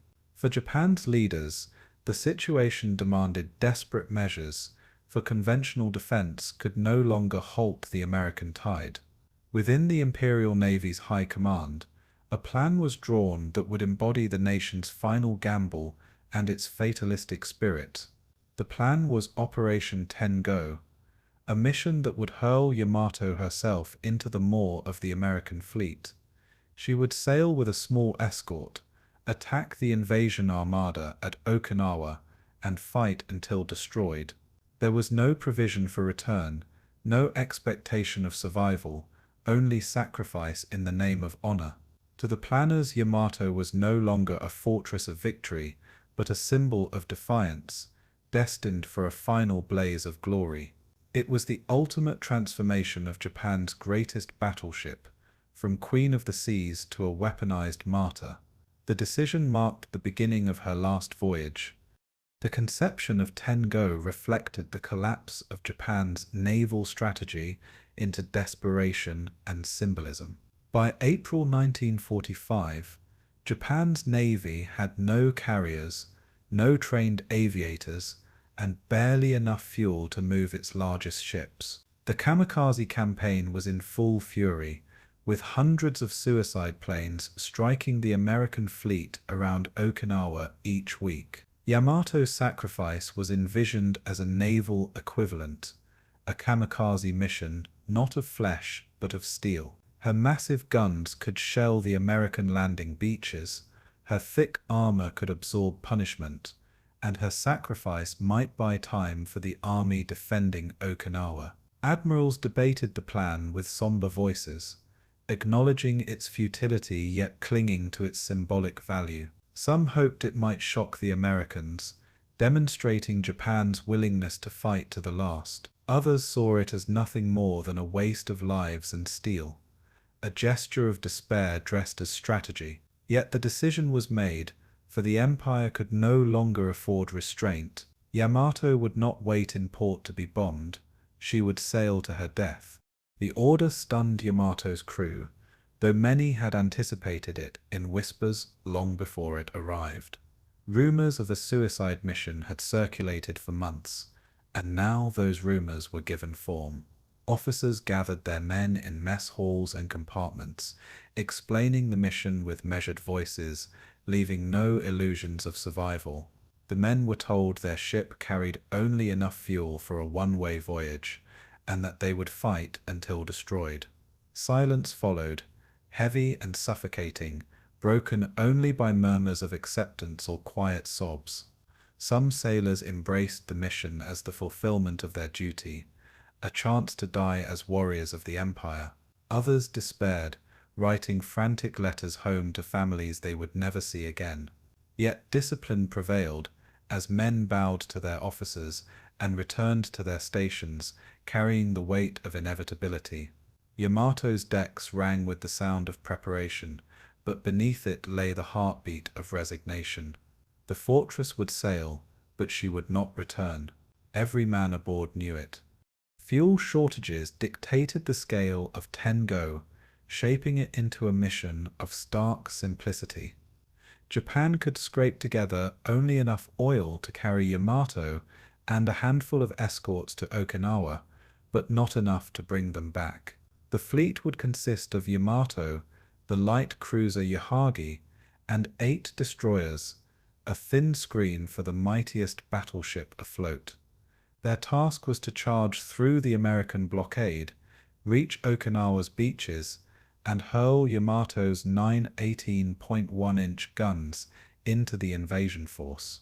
The battleship would run herself aground in the shallows, where she would become an unsinkable coastal fortress until destroyed.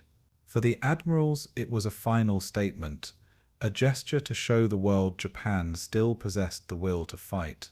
For the sailors, it was a death sentence dressed in strategy, their lives weighed against symbolism. Preparations were hurried, supplies loaded, and compartments sealed for battle. The fleet was to sail in secrecy, slipping past American patrols before striking. Yet in reality, there was little chance of surprise. The Americans ruled the skies. The atmosphere aboard Yamato in the days before departure was a mixture of ritual, sorrow, and grim determination.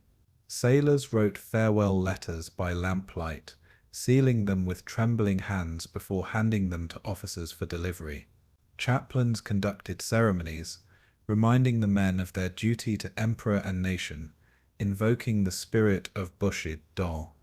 In the mess halls, men shared their last quiet meals together, eating in silence or with forced laughter that rang hollow.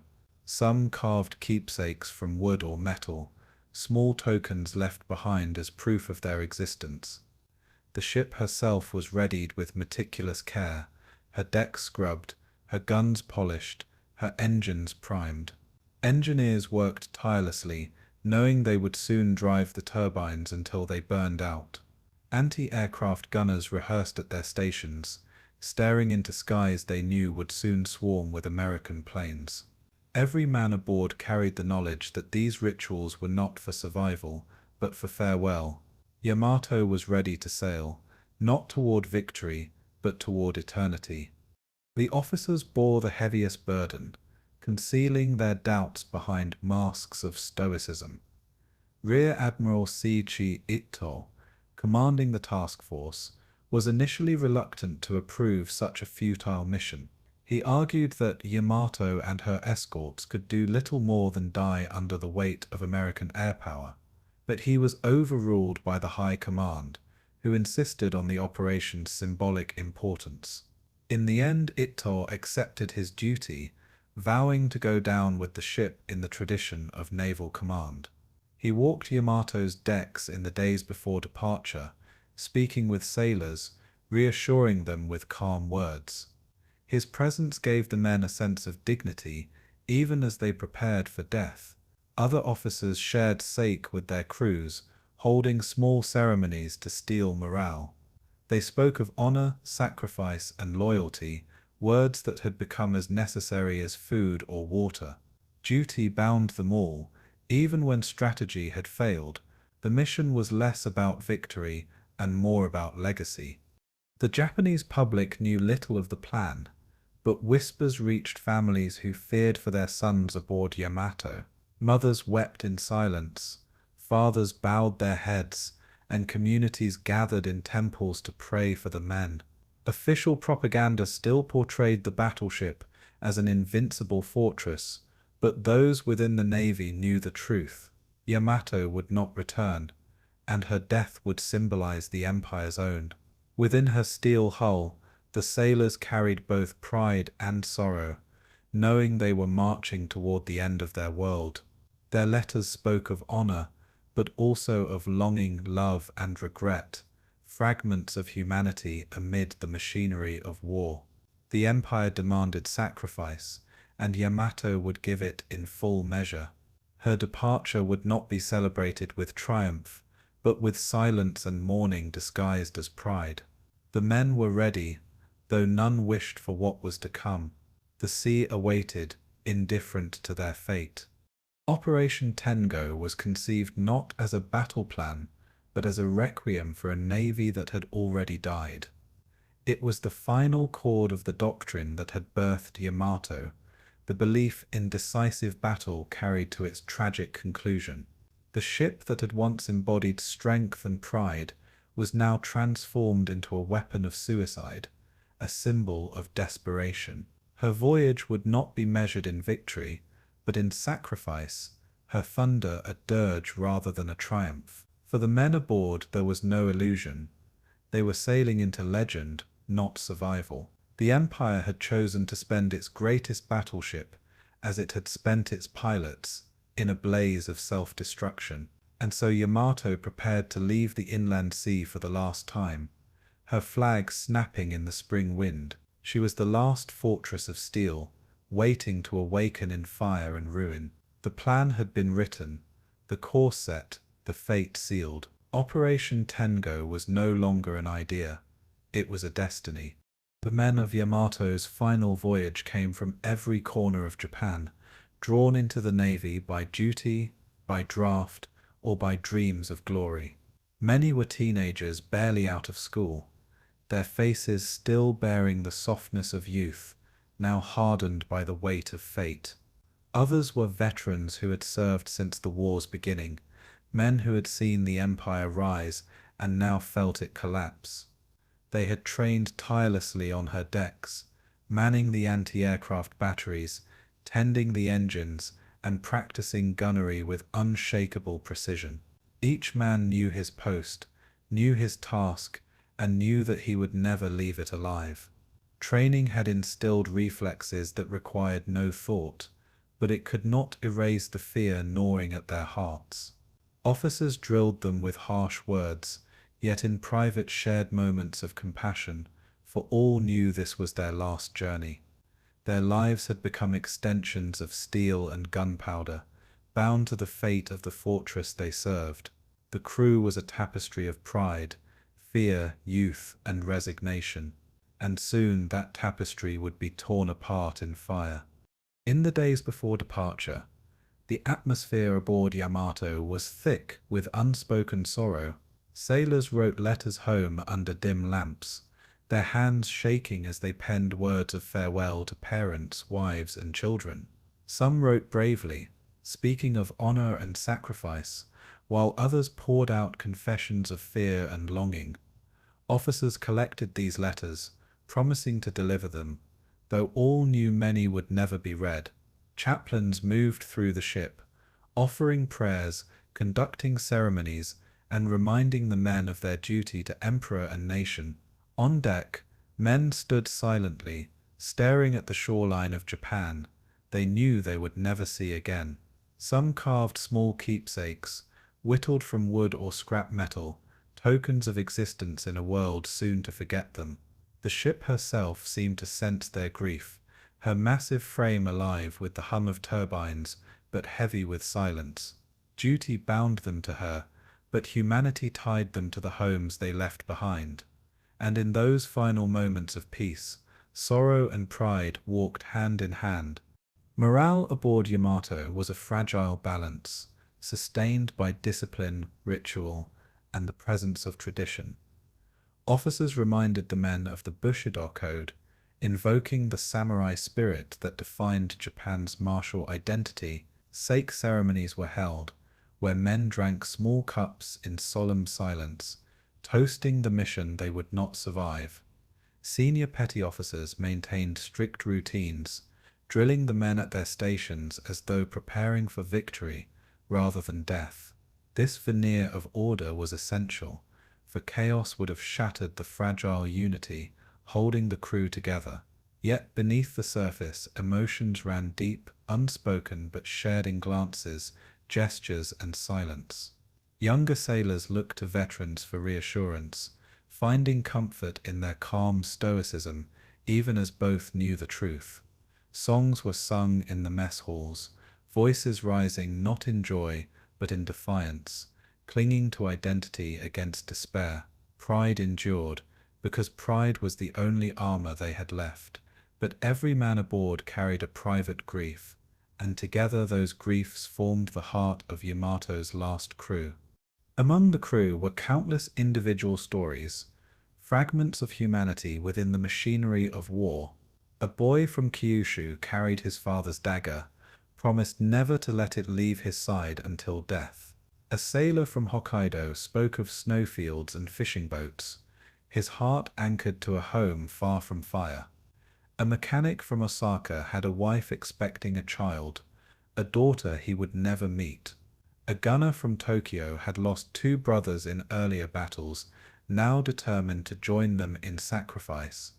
These men were not faceless soldiers, but lives intertwined with families, dreams and futures now denied. Their voices filled the ship's passageways, echoing against steel that would soon be torn apart by bombs. In their laughter and their sorrow, Yamato became more than a battleship. She was a vessel of human stories. Each man carried with him a piece of Japan's soul, a fragment of a nation stretched to breaking, and when they sailed, those fragments would fuse into one shared fate. Yamato was not just steel and guns, she was flesh and memory. Farewells before departure were scenes of quiet heartbreak, cloaked in ritual and restraint. Families gathered at the docks, bowing deeply as their sons boarded the towering battleship, tears hidden behind forced smiles. Mothers clutched handkerchiefs, fathers stood rigid with pride, and children waved with small hands they would never raise again. The Navy discouraged displays of grief, yet grief hung heavy in the air, unspoken but felt by all. Some sailors were not allowed to see their families, their departure shrouded in secrecy to maintain morale. Others carried photographs tucked into their uniforms, talismans against the fire that awaited them. As Yamato's sirens prepared for departure, voices called out across the water, farewells, blessings, and silent prayers. The men aboard looked back, etching the sight of Japan into their memories. For most, it was the last glimpse of home. And as the ship prepared to sail, the weight of farewell settled like a shadow over every heart. Training for the final mission took on a surreal quality, for the men knew they were rehearsing not for victory, but for death. Anti-aircraft gunners drilled endlessly, practicing against imaginary swarms that would soon become reality. Damage control teams rehearsed sealing compartments, patching hull breaches, and fighting fires, though they knew survival was not expected. Engineers tended the turbines as though preparing for the longest voyage, despite knowing it was one way. Officers inspected every station, barking orders with sharp precision, refusing to allow despair to erode discipline. The ship rang with the sounds of readiness, boots on steel, guns loading, valves hissing, but beneath it all was finality. Each drill was not preparation for the next day, but for the last day. The crew carried themselves with dignity, their pride rooted not in survival, but in duty. And Yamato, their fortress, was readied not as a weapon of war, but as a vessel of sacrifice. Every man knew it. Every man accepted it. The psychological toll was immense, yet within that toll lay an extraordinary resilience. Men shared quiet jokes, exchanged small gifts, and sang old songs, holding fast to fragments of normalcy. Friendships deepened in those final days, forged in the certainty of shared fate. Some sailors confessed fears to each other in whispered conversations, their honesty a final act of brotherhood. Others spoke of dreams, imagining lives they would never live, futures that now existed only in words. Officers moved among them, encouraging discipline while privately carrying their own burdens of sorrow. The ship became a world unto itself, insulated from the outside, bound by steel and destiny. Every man aboard lived not for tomorrow, but for the honor of facing tomorrow's end with courage. The air was heavy with anticipation, thick with the weight of unspoken truths. Yamato was not just preparing for a mission, she was preparing for her own funeral, and the crew had already accepted their place in it. Thus, the last crew of Yamato was forged not in triumph, but in tragedy, united by duty and sacrifice.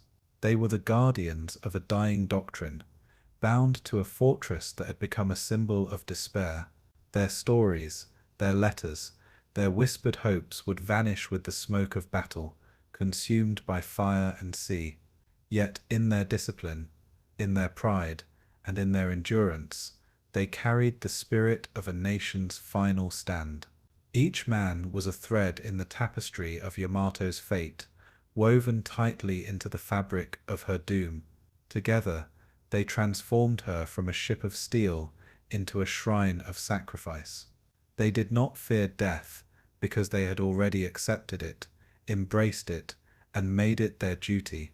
Yamato was no longer merely a battleship, she was a vessel of souls, bound for legend, and as the anchors lifted and the voyage began, every man aboard knew he was stepping into history. Their story was not survival, but remembrance, and remembrance would be their immortality.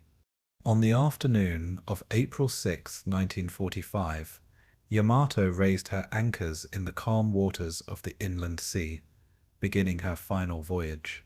The massive battleship slipped past familiar shores, her black funnel smoke curling into the spring sky as families watched from distant hillsides. Escorting her were the light cruiser Yohagi and 8 destroyers, a skeleton force compared to the vast American armadas that prowled ahead. On her decks, sailors stood at attention, eyes fixed on the horizon, their faces solemn yet resolute. The voyage was not cloaked in illusions. Every man aboard knew there was no return. Japan had poured its last reserves of fuel into this mission, enough only to reach Okinawa, not enough to sail home. Orders were clear: Yamato was to beach herself on the invasion shores, her guns firing until destroyed. It was both strategy and ritual, sacrifice turned into doctrine, futility dressed as honor.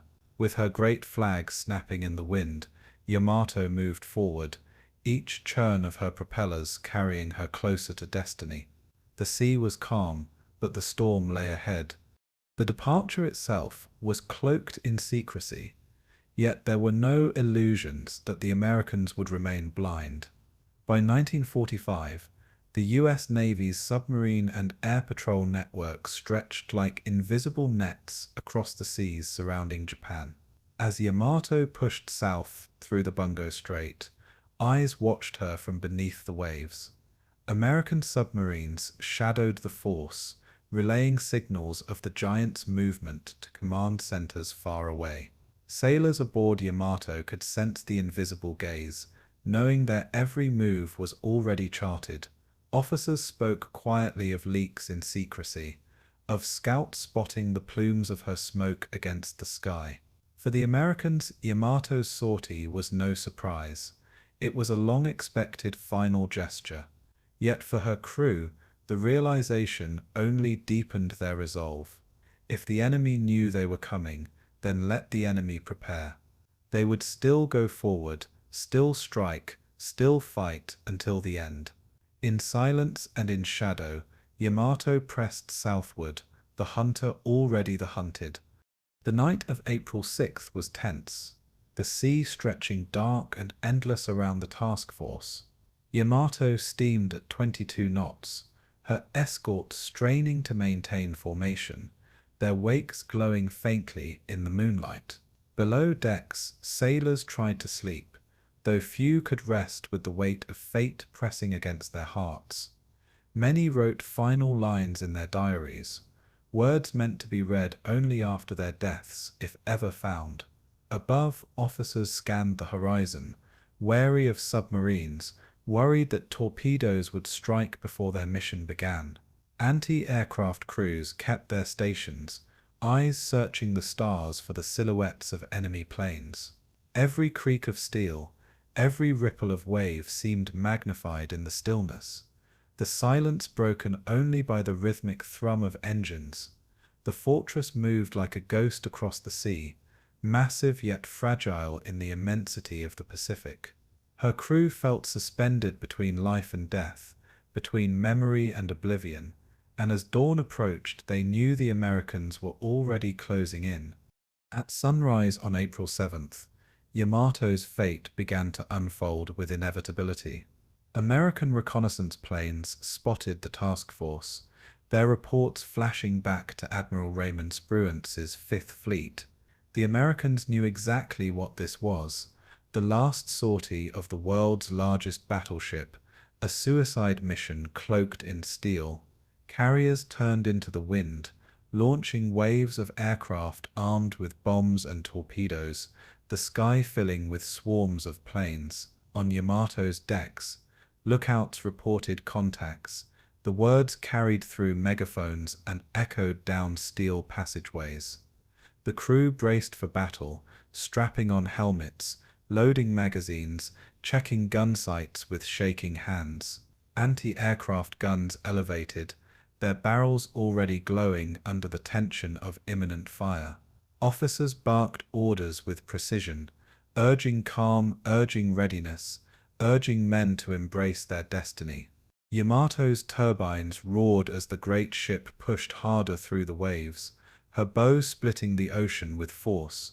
She was no longer a fortress in shadow, but a target marked in the sky, and the sky was coming for her. The psychological weight upon the crew was immense, a burden no armor could deflect. Sailors knew the Americans had hundreds of planes, while their own fleet had no air cover, no shield, no hope of reprieve. They manned their stations anyway, driven by duty, pride, or simple resignation to fate. Some whispered prayers, clutching small charms from home, while others stared in silence, their faces hardened into masks of defiance. Engineers below tended the boilers with relentless focus, feeding Yamato's hungry turbines to give her speed. On the gunnery decks, men loaded shells as heavy as automobiles, straining muscles that trembled with anticipation. Anti-aircraft crews primed their guns, knowing they would be the first to face the storm. Officers moved among their men, offering words of encouragement, even as their own eyes betrayed grief. The entire ship seemed alive, pulsing with human tension, steel vibrating with the breath of thousands. Yamato was no longer just a battleship, she was a living will prepared to fight and to die. Meanwhile, the Americans prepared with calm efficiency, their vast resources marshaled against a single target. Intelligence reports confirmed Yamato's position, and Admiral Mark Mitcher ordered massive strikes to intercept and destroy her. From the decks of U.S. carriers, squadrons of Hellcats, Helldivers, and Avengers took to the skies, engines roaring like thunder across the Pacific. Pilots briefed on their mission knew the legend they were about to face, the giant whose name carried weight even across the ocean. Yet they also knew Yamato was a relic, a battleship doomed in the age of air power, her might meaningless before their swarm. Each pilot carried bombs or torpedoes, their payloads destined to test steel against fire. From above, Yamato's wake was a gleaming scar on the sea, a trail leading to the Empire's heart. The Americans would follow it, relentless, unyielding, merciless. The hunt had begun, and the fortress had nowhere to hide. The sky itself was Yamato's enemy now, and it was closing fast. Back aboard Yamato, the crew watched the horizon, the distant drone of engines growing louder with each passing minute. Lookouts shouted bearings, and the ship's anti-aircraft batteries swiveled skyward, bristling with menace. Men tightened their grips on triggers, their fingers slick with sweat, their eyes wide with fear and resolve. Officers shouted orders, voices carrying over the din of machinery and rushing wind. Below decks, men braced against bulkheads, preparing for the concussions they knew would soon shake the ship. The silence of waiting stretched unbearably, each heartbeat a drum of dread, each second an eternity. Yamato's turbines drove her forward, but there was no escape, no maneuver that could save her from the swarm. The crew knew it, yet still they stood ready, their discipline stronger than despair. They were Japan's last fortress, and they would fight as one. And in that moment, as the sky darkened with enemy wings, Yamato sailed not as steel, but as spirit. Thus began Yamato's final day, a journey already written in fate before the first bomb fell. She had left the inland sea with hope of defiance, but the vastness of American power now encircled her. Every mile south carried her closer not to Okinawa, but to annihilation, her course fixed toward sacrifice. The crew no longer wondered if they would die, only when and how. Each man carried his own private vision of the end, yet all shared the same collective destiny. Yamato herself seemed to sense it, her guns elevated, her engines roaring, her decks trembling with tension. She was not sailing toward victory, but toward immortality, her name etched already into history's ledger. The sea around her sparkled with sunlight, indifferent to the storm that approached. And as the first American planes dived from the clouds, Yamato's men gritted their teeth and raised their guns. The fortress was ready to fight, even as she sailed toward death. On the morning of April 7th, 1945, as Yamato steamed southward into her final waters, American commanders received the long-expected confirmation. Reconnaissance aircraft shadowing Japan's last battleship relayed her position with precision, the giant unmistakable against the dark blue of the East China Sea. In Admiral Raymond Spruance's Fifth Fleet, the news spread quickly, energizing staffs that had anticipated such a sortie for months. The Americans knew this was no ordinary mission. It was Yamato's death ride, a gesture of desperation by a navy already broken. Yet even desperation had to be answered with overwhelming force, for the ship's massive guns could wreak havoc if she reached Okinawa's beaches. Spruance and his subordinates wasted no time, ordering a massive aerial strike to destroy the fortress before she could come within range. The decision was not one of doubt or debate, but of necessity. Yamato had to be annihilated in the open sea, where her thunder could be silenced before it struck. The orders went out, and the machinery of war shifted into motion. The hunt was about to begin. Admiral Mark Mitcher, commanding Task Force 58, bore the responsibility of orchestrating the aerial assault. His carriers were the sharp edge of American naval power, each one capable of launching dozens of planes in rapid succession. Mitscher had faced Japanese carriers before, but now he was preparing to strike the most heavily armed battleship in history. To succeed, he needed not just numbers, but coordination, ensuring bombers, torpedo planes, and fighters struck in waves.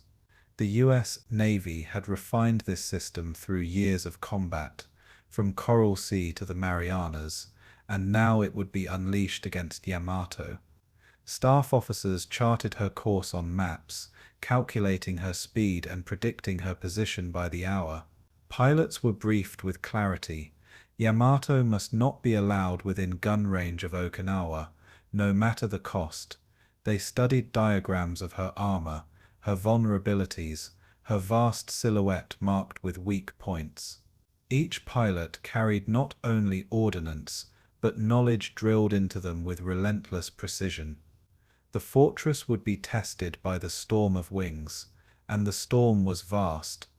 By mid-morning, Mitscher ordered his carriers to turn into the wind, preparing their flight decks for launch. The sea erupted with activity as deck crews rushed to arm and fuel hundreds of aircraft. Grumman F-6F Hellcats roared to life, their engines growling as they prepared to escort the strike groups. Curtiss SB-2C Helldivers were loaded with armor-piercing bombs designed to smash through Yamato's decks and ignite her magazines. Grumman TBF Avengers were fitted with torpedoes, their deadly warheads intended to breach her thick armor belt below the waterline. The scale of the preparation was immense. Waves of planes queued on decks, their wings folded, their cockpits buzzing with anticipation. Pilots climbed into seats, adjusting goggles, checking instruments, and bracing themselves for the mission ahead. They were about to face a legend, the fortress whispered about, since Pearl Harbor, the ship whose name meant great harmony. Yet for these men, there was no awe, only duty. Yamato was the enemy, and she had to die. The engines thundered as the first aircraft leapt skyward. As wave after wave of aircraft rose from the carriers, the scale of the assault became clear. Nearly 400 planes were committed to the strike, a force greater than the air arm of entire navies in earlier wars. Formations assembled in the sky, wings glinting in the sunlight, engines droning in synchronized power. From afar the swarm resembled migrating birds, black silhouettes moving with deadly intent. Pilots adjusted bearings, flying toward the coordinates, transmitted by scouts shadowing Yamato's task force. Radios crackled with instructions, call signs and warnings, the sky alive with the chatter of war. For many of the young pilots, Yamato represented the largest target they would ever face, a mountain of steel against the horizon. Yet training had hardened them, turning awe into calculation, nerves into reflex. Each squadron knew its role: fighters to suppress defenses, bombers to cripple from above, torpedo planes to strike from the sea. The American response was not improvisation, but orchestration, and Yamato was the stage upon which it would be performed. Back aboard the carriers, commanders watched the departing formations with quiet satisfaction and grim resolve. They knew Yamato could not withstand such force, no matter her armor, no matter her size. But they also knew the Japanese would fight with ferocity, their gunners determined to sell their lives dearly. Reports from reconnaissance painted the picture of a battleship steaming at high speed, bristling with anti-aircraft guns, her escorts vigilant. To send men against such a fortress required confidence in numbers and faith in doctrine. For the Americans, doctrine had proven itself time and again. Carriers ruled the seas, battleships were relics. Yet Yamato's legend demanded nothing less than complete destruction, for leaving her afloat would be a symbolic failure. The admiral's staff spoke of probability and tonnage, of strike waves and kill ratios, but beneath it all lay anticipation. They were about to witness the end of an era, written not by shells but by bombs and torpedoes. The carriers had seized the future, and the Yamato was the past. Now past and future would collide. The American pilots flying toward Yamato carried with them the calm confidence of overwhelming superiority. They knew the Japanese fleet lacked air cover, that no Zeros would rise to contest their approach. Yet the absence of aerial opposition only heightened the awareness of anti-aircraft fire awaiting them. Yamato bristled with more than 100 AA guns, her decks a forest of barrels ready to spit fire into the sky. Pilots discussed attack runs over radios, planning approaches to minimize losses and maximize destruction. Torpedo squadrons coordinated angles, seeking to strike from multiple directions to overwhelm damage control. Dive bombers rehearsed their approach patterns, imagining the sight of Yamato's massive deck plates filling their windshields.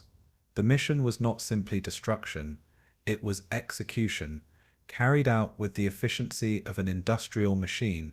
Still, beneath the professionalism, there lingered the weight of facing a legend. Yamato was no ordinary ship, but legends too could sink, and these men were about to prove it. Meanwhile, American commanders on Okinawa and aboard carriers considered the wider implications of Yamato's death ride. If the battleship reached the beaches, even briefly, her guns could devastate troop concentrations, supply depots, and landing craft. Every hour she remained afloat near Okinawa would cost lives, threatening to disrupt the tenuous foothold of the invasion. Thus, the aerial assault was not merely an act of attrition, but an act of necessity to shield the land battle already raging. Yamato was seen not as a single ship, but as a potential catastrophe if allowed to fire. The Americans had learned never to underestimate Japanese resolve, never to assume futility would prevent ferocity. The plan, therefore, was absolute destruction, leaving nothing to chance, striking until the fortress was broken beyond repair. Carrier decks stood ready to launch additional waves if needed, their reserves vast, their commitment total. Yamato's sortie was destined to end beneath the sea. For the Americans, it was not a question of if, but when, and the when was rapidly approaching.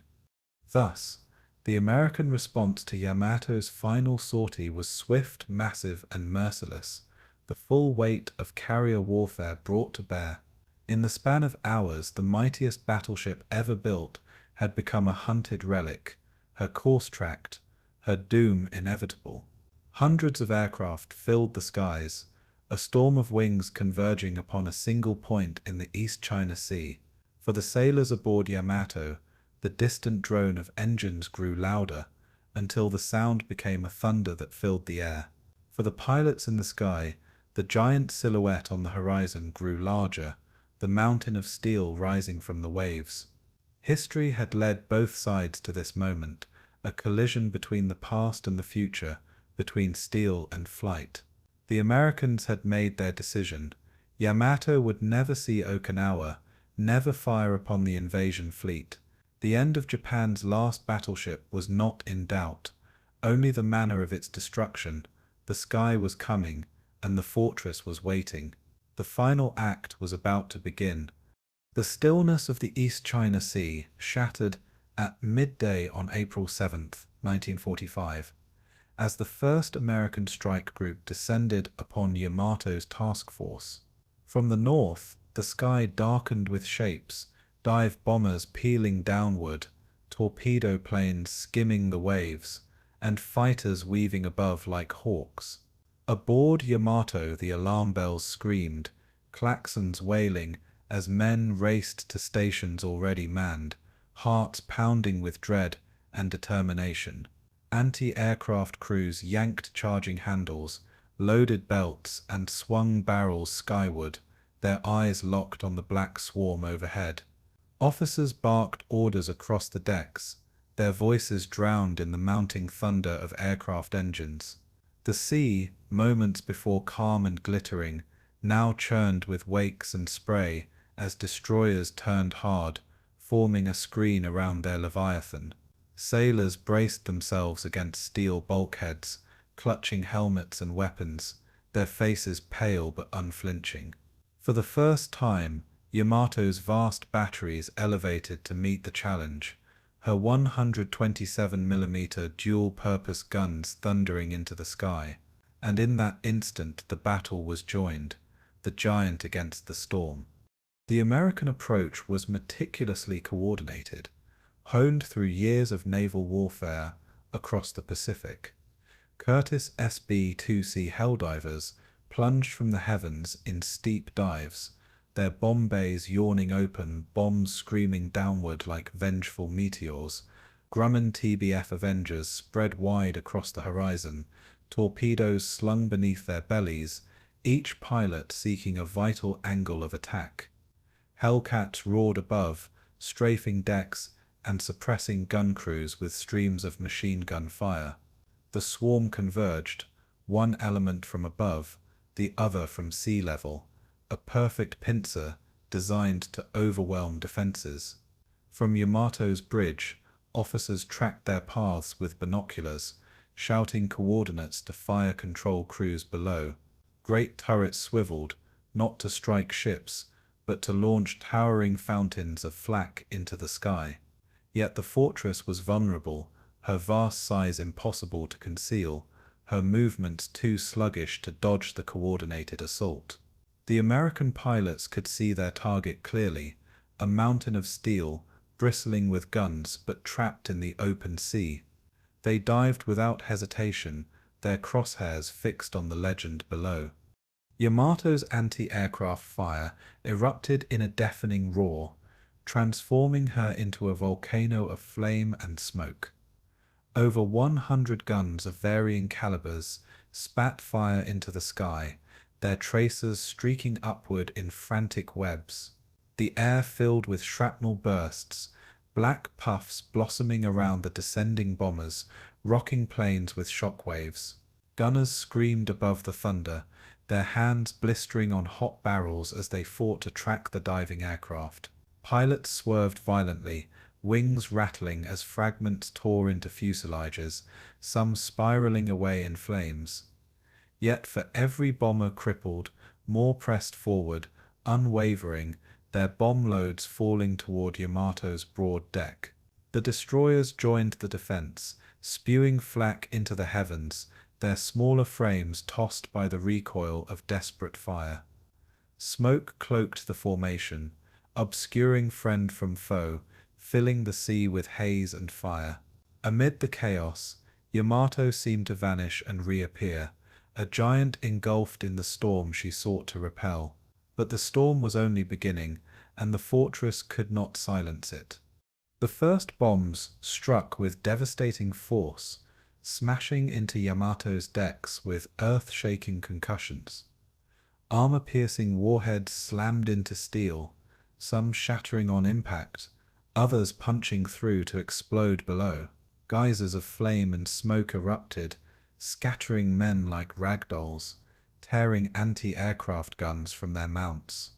The shock reverberated through the ship, echoing down corridors where sailors clutched bulkheads, teeth rattling from the blasts. Fires erupted instantly, licking across paint and fuel, consuming compartments faster than damaged crews could respond. Men shouted over choking smoke, dragging hoses, slamming doors, and carrying the wounded to makeshift medical stations. Bomb fragments scythed through flesh and steel alike, filling passageways with screams and the metallic tang of blood. Above, Yamato's mighty superstructure shuddered, plates buckling under the relentless pounding. Yet her heart still beat, her turbines still roared, her guns still thundered defiantly. The first wave had struck, but the giant endured, staggering beneath the weight of fire. As bombs rained from above, torpedo planes skimmed low across the waves, racing toward Yamato's flanks. Avengers approached from both port and starboard, seeking to saturate her defenses and force her into impossible maneuvers. Their torpedoes, each over half a ton, gleamed in the sunlight as they plunged into the sea, leaving white trails that arrowed toward the target. Yamato's helm turned hard, her great bulk leaning into the waves, spray crashing over her bow. Gunners at sea level poured streams of fire into the approaching planes, tracers stitching across the water. Some Avengers burst into flames, their pilots perishing as they struck the waves in fiery arcs. But others pressed through, releasing payloads at the perfect moment before pulling skyward. The sea boiled with torpedo wakes, converging on Yamato's hull like sharks closing on prey. The crew braced, gripping steel, as the inevitable detonations approached. The storm had reached her sides, and steel alone could not deflect it forever. The first torpedo detonations slammed into Yamato's hull with concussive violence, the sea erupting in towering plumes. Her armored belt absorbed some of the shock, but beneath the waterline, compartments buckled and flooded in an instant. Sailors below decks were hurled from bunks and stations, steel collapsing around them in darkness and chaos. Water roared into passages, swallowing men before they could scream, extinguishing lights and filling the air with terror. Damage control rushed to seal bulkheads, slamming doors to save the ship, knowing it doomed those trapped inside. Above, the impact shook the entire vessel, rolling her deck and throwing men against bulkheads and railings. Firefighters stumbled as flames surged anew, the ship rocking with unnatural violence. Engineers checked gauges, shouting over alarms as water pressure surged in compartments deep within the hull. Yamato groaned under the assault, her steel body scarred and weakened but still afloat. She fought on, wounded but defiant, the fortress refusing to yield. Amid the chaos, the courage of the crew shone in acts of desperate heroism. Gunners kept firing, despite flames licking at their positions, their faces blistered, their hands raw from constant recoil. Medics worked without pause, dragging the injured across smoking decks, bandaging wounds with scraps of cloth when supplies ran out. Damage control teams entered compartments, choked with smoke, some never returning, their sacrifice sealing off fires before they consumed the ship. Officers moved among the men, rallying them with calm commands, their own uniforms stained with soot and blood. The chaplains prayed aloud, voices rising above the din, offering comfort to dying sailors sprawled across scorched steel. Sailors shared water, cigarettes, and even final words as the storm raged, their humanity piercing through the machinery of war. Each man fought not just for survival, but to hold Yamato upright for as long as possible. Their discipline, drilled into them for years, became the thread binding the ship together. Against impossible odds they endured. Against the storm they stood. The first wave had come and gone, leaving Yamato battered, burning and flooding, yet still afloat. Smoke billowed from her decks, black plumes rising high into the sky, a beacon to the next wave of attackers. Hundreds of sailors lay dead or wounded, compartments shattered, defenses weakened but not broken. The fortress had weathered the first strike, but the cost was immense and the battle had only begun. Overhead, American planes regrouped, banking away to rearm and clear the skies for the next assault. On Yamato's decks, crews rushed to reload, to quench flames, to drag the wounded out of the inferno. Officers steadied their men, voices hoarse but unyielding, reminding them of their duty to emperor and nation. The sea itself seemed to tremble, churned by the fury of bombs and torpedoes, scarred by the clash of air and steel. The first wave had tested Yamato's might and found her mortal, and in the distance the second wave was already on its way. The smoke rising from Yamato's scarred decks was still curling skyward when the next wave of American aircraft appeared on the horizon. This time they came in greater numbers, their formations stretching across the sky like dark wings blotting out the sun. Helldivers climbed steeply before rolling into their dives, their bomb bays yawning open as they descended with terrifying precision. Torpedo planes swept low once more, their silhouettes skimming the waves, leaving white wakes where torpedoes cut through the sea. Yamato's lookouts shouted bearings, their voices drowned in the roar of engines and the thunder of guns. Anti-aircraft gunners fired until barrels glowed red, tracers stitching the sky in frantic lines of defiance. Explosions rippled above as bombs burst prematurely in the flak, but others pressed downward, streaking toward the giant. Officers on the bridge gritted their teeth, eyes fixed on the impossible swarm converging from every direction. The ocean erupted again, geysers of water and fire rising taller than the ship herself. The fortress braced for another baptism of steel. The bombs struck like hammers, smashing into Yamato's broad decks with concussive violence. One cratered the port side near the aft turret, throwing steel fragments into the air and hurling sailors against bulkheads. Another punched through armored plating into the ship's interior, detonating below and igniting fuel lines with roaring fire. Flames raced through corridors, devouring compartments, choking men with smoke as they fought to seal off the inferno. On deck, hoses sprayed desperately, but water pressure faltered where pipes had been ruptured by the last impacts. Men ran carrying buckets, dousing flames by hand, their faces blackened with soot, their uniforms charred. Ammunition stores threatened to ignite, forcing damage control teams to flood magazines to prevent catastrophic explosions. The fortress's great silhouette wavered behind walls of fire and smoke, her decks alive with chaos and courage. Even as explosions shook the hull, gunners clung to their posts, firing at planes diving through the flames. Yamato bled fire, but she refused to die. Her heart still beat beneath the smoke. Below decks, the situation grew increasingly dire as compartments flooded faster than they could be contained. Torpedoes struck her port side with brutal force, each detonation tearing open seams of steel, each flooding more of the massive hull. Water poured into the engineering spaces, drowning boilers, extinguishing turbines, and driving sailors into frantic evacuation. Pumps strained beyond capacity. Crews working furiously in choking darkness, lit only by flickering emergency lamps. Bulkheads groaned under the pressure, twisted steel shrieking as water forced its way deeper into the ship.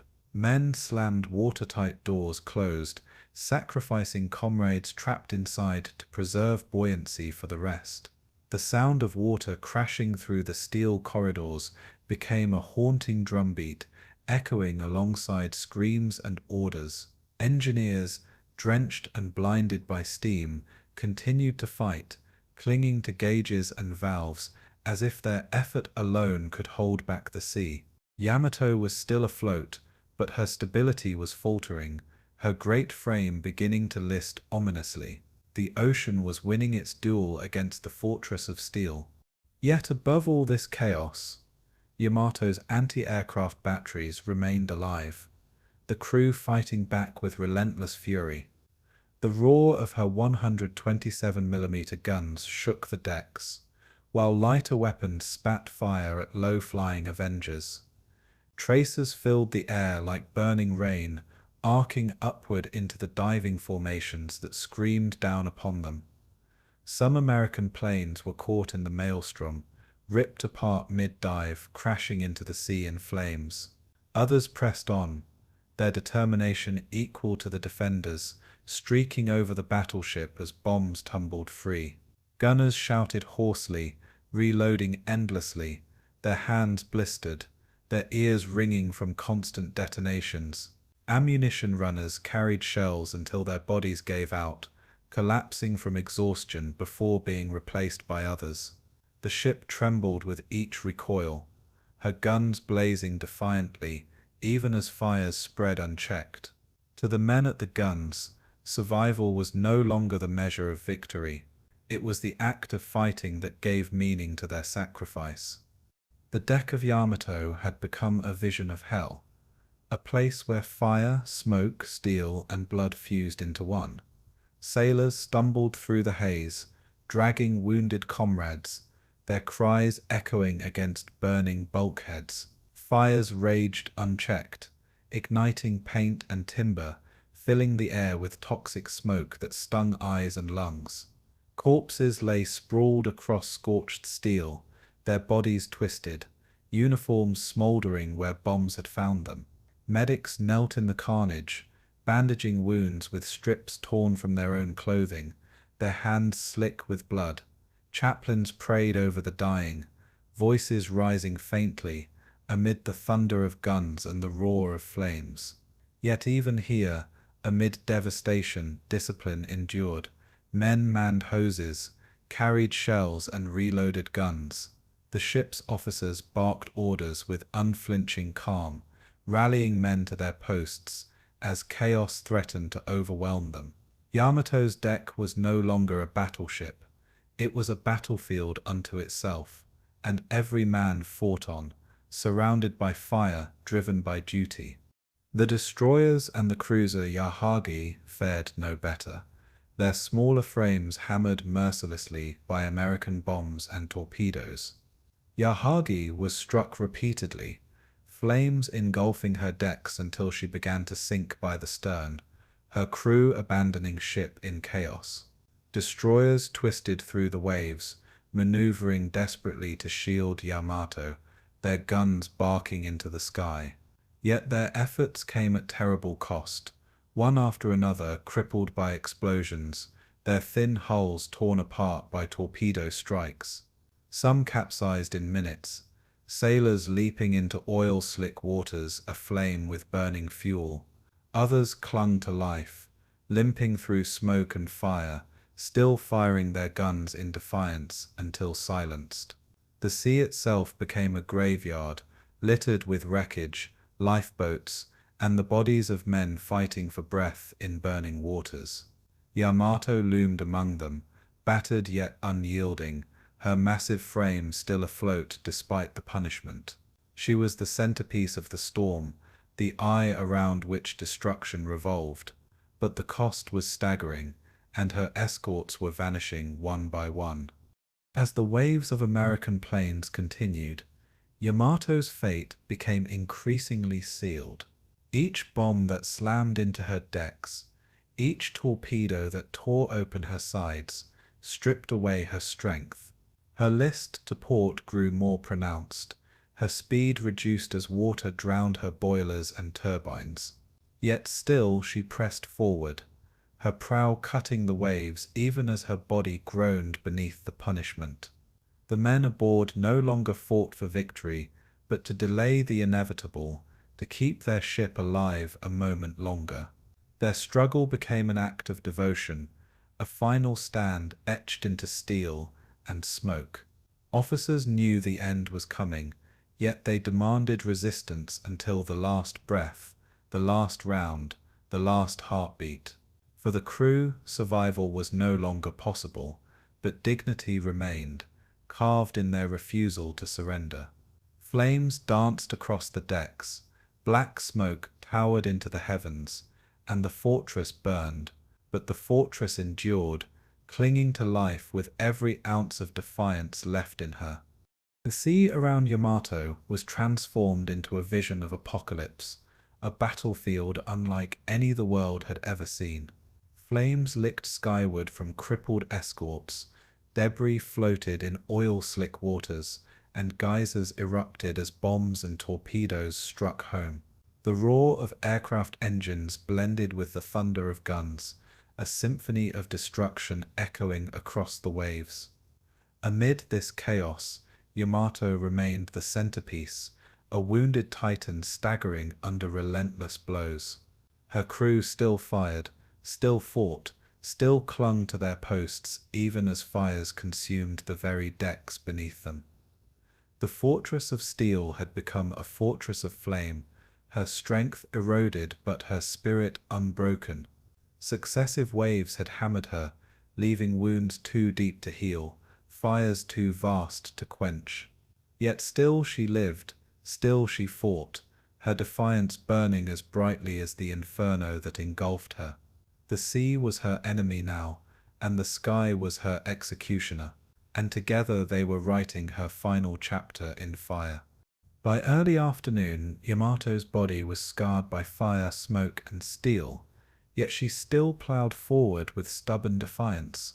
Her guns thundered intermittently, spitting bursts of flak skyward, but her rhythm was faltering, her roar weaker with each passing minute.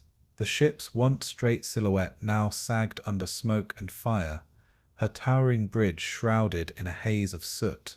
Beneath the waves, torpedo damage spread like poison, flooding compartments deep within her armored belly. Pumps fought desperately, but the weight of the sea pressed mercilessly, forcing her to list heavily to port.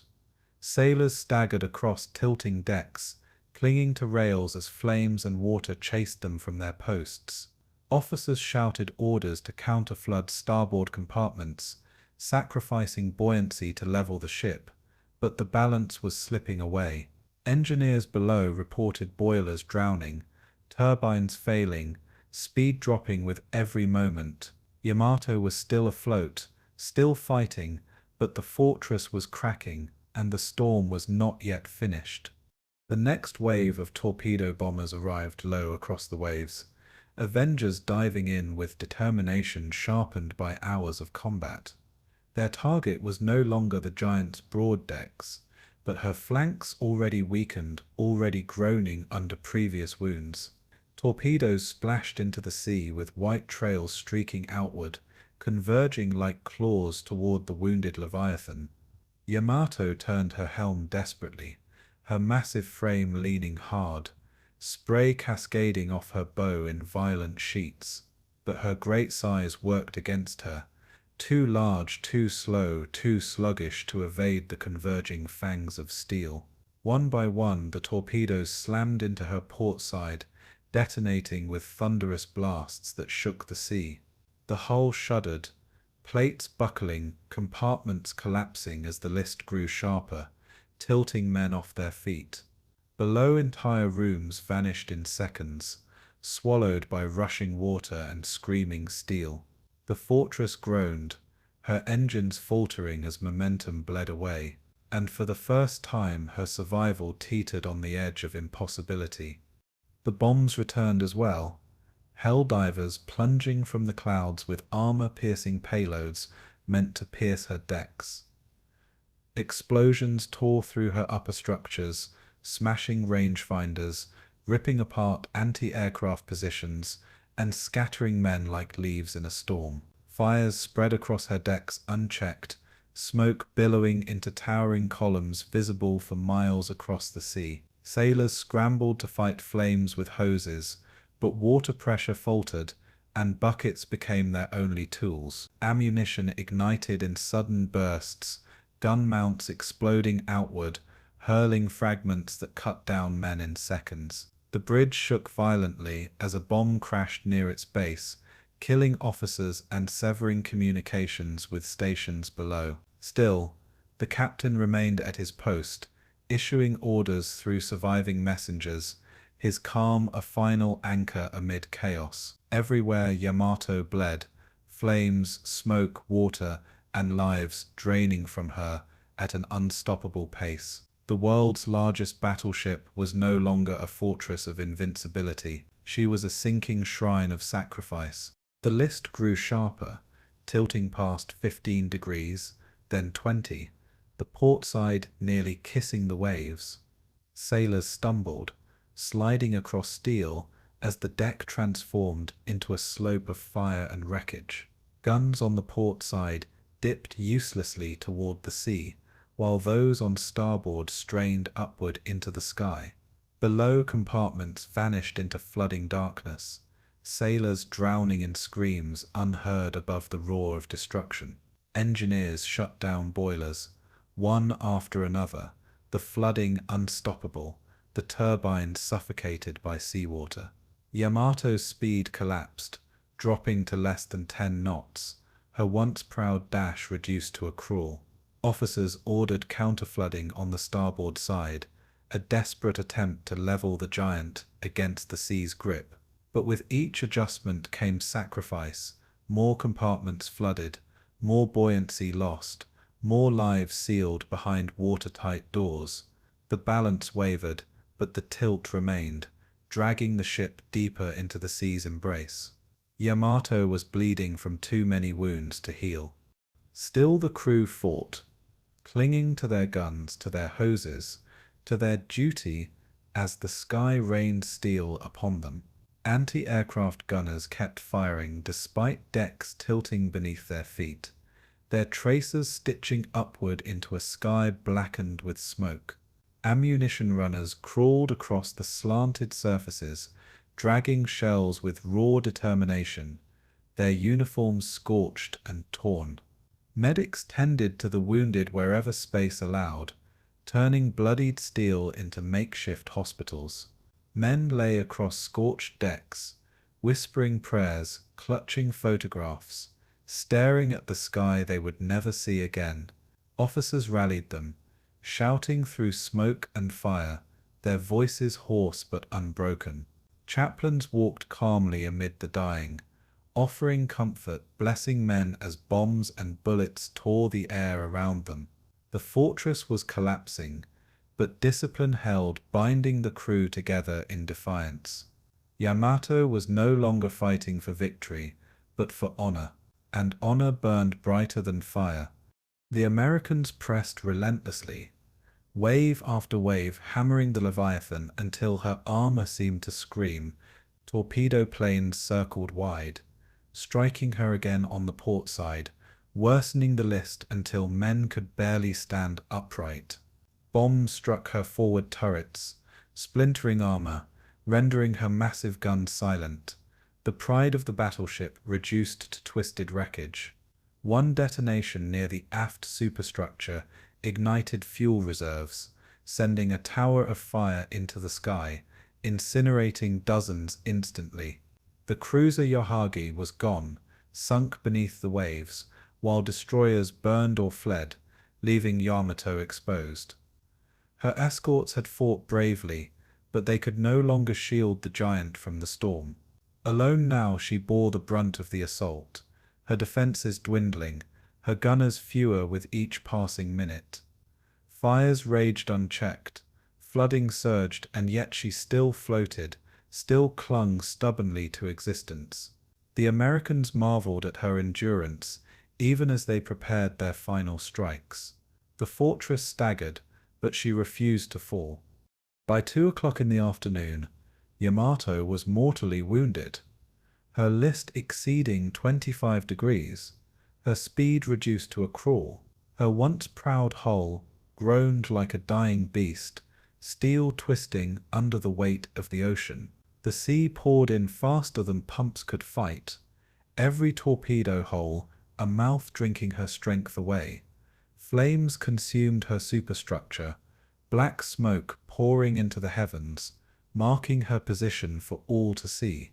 Survivors crawled across decks, now sloping like cliffs, clinging to rails, ropes, and wreckage to avoid sliding into the sea. The captain remained on the bridge, refusing evacuation, his officers beside him, their faces set in grim acceptance. Sailors gathered where they could, some still fighting fires, others clinging to photographs of loved ones.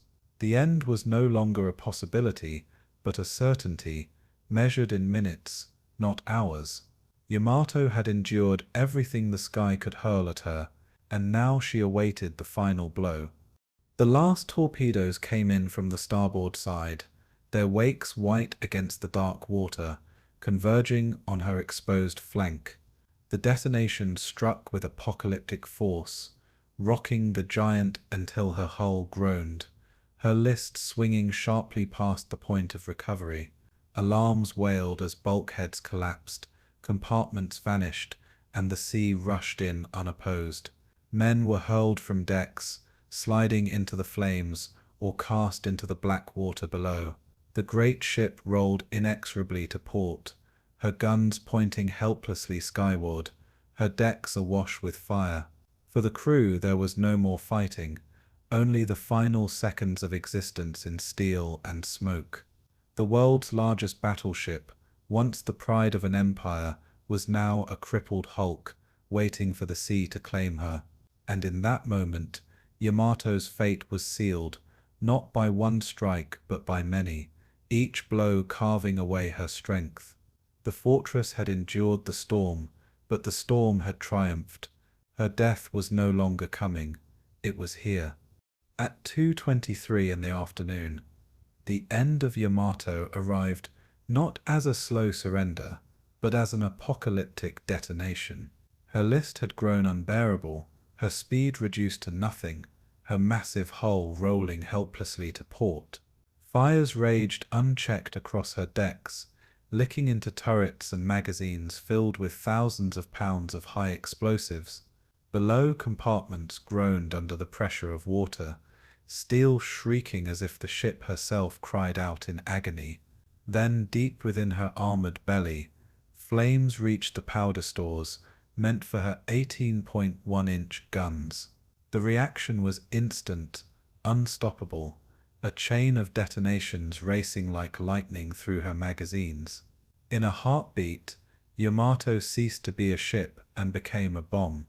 The explosion ripped upward with godlike fury, tearing through steel, flesh, and fire alike. And in that single moment, the mightiest battleship in history was consumed by her own thunder. The blast was unlike anything the men had ever experienced. A detonation so vast it shook the sea for miles. A fireball erupted from her midsection, soaring into the sky like a volcanic eruption, its mushroom cloud reaching nearly 4 miles high. The concussion tore through the fleet, slamming into nearby destroyers, tossing men to their decks with sheer force. Chunks of steel the size of trucks were hurled into the air, raining down into the ocean miles away. The noise itself was otherworldly, a sound of pure destruction that echoed across the East China Sea. For those close enough to witness, it seemed as if the horizon itself had split open in flame. The sea boiled where the blast met water, plumes of steam rising alongside black clouds of smoke. For seconds that felt eternal, Yamato vanished behind the veil of her own annihilation. When the smoke cleared, she was no longer whole. She was shattered, broken, reduced to fragments of a legend. For the men still aboard, the explosion was instantaneous death, a force no armor could resist, no body could endure. Thousands were vaporized in an instant, reduced to ash within the firestorm that consumed the ship. Others were torn apart by steel fragments, hurled like shrapnel, their final screams drowned in the roar. Compartments collapsed, decks lifted and vanished, entire sections of the ship disintegrating in the blast. The air itself ignited, a rush of heat so intense it seared lungs and blinded eyes. Survivors flung into the sea were thrown clear by the concussion, many burned beyond recognition. Lifeboats, equipment, and men alike were swallowed by the rising fireball, annihilated without mercy. In that instant, Yamato was no longer a battleship. It was a furnace, consuming everything within her. The crew who had trained, lived, and prayed aboard her vanished in a heartbeat of unimaginable violence. Their sacrifice was sealed in fire, written across the sea itself. For those few survivors in the water, the sight was both horrifying and unforgettable. They watched as the sea around them heaved, massive waves radiating outward from the blast, tossing men like driftwood. The mushroom cloud towered above, casting a shadow across the battlefield like a thunderhead born of hell. Debris rained down, shards of twisted steel plunging into the ocean, each impact sending geysers into the air. Oil burned across the surface, a black slick of fire spreading outward, swallowing survivors in its path. Men screamed as flames consumed them, their voices fading into silence as the sea claimed them. Others clung to wreckage, blinded by smoke, ears ringing from the explosion's force. The heat lingered even in the water, a reminder of the detonation's unnatural fury. Above, American pilots circled, stunned by the scale of the destruction they had unleashed. Yamato had not merely sunk, she had exploded with the wrath of her own power. The ocean boiled with her death. On the American side, the cataclysm confirmed the mission's success, but also left an impression of awe. Pilots radioed reports of the massive fireball, some describing it as larger than anything they had ever seen in combat. For men who had trained to kill without hesitation, even they felt a shiver at the sight of such annihilation. The fortress they had feared and hunted for years had vanished in one apocalyptic heartbeat. Yet beneath the awe was a recognition of human cost. Thousands of lives extinguished in a single instant. Yamato had gone down fighting, her gunners blazing until the very end, her crew refusing surrender even in the face of doom. The Americans respected the sacrifice even as they celebrated the victory, understanding that this was more than a ship, it was a symbol. Her destruction marked the end not only of a battleship, but of an entire way of war. The age of giants had ended, consumed in fire and steel, and the future belonged to the carriers circling above. For the Japanese, the explosion was a wound deeper than the sea could measure.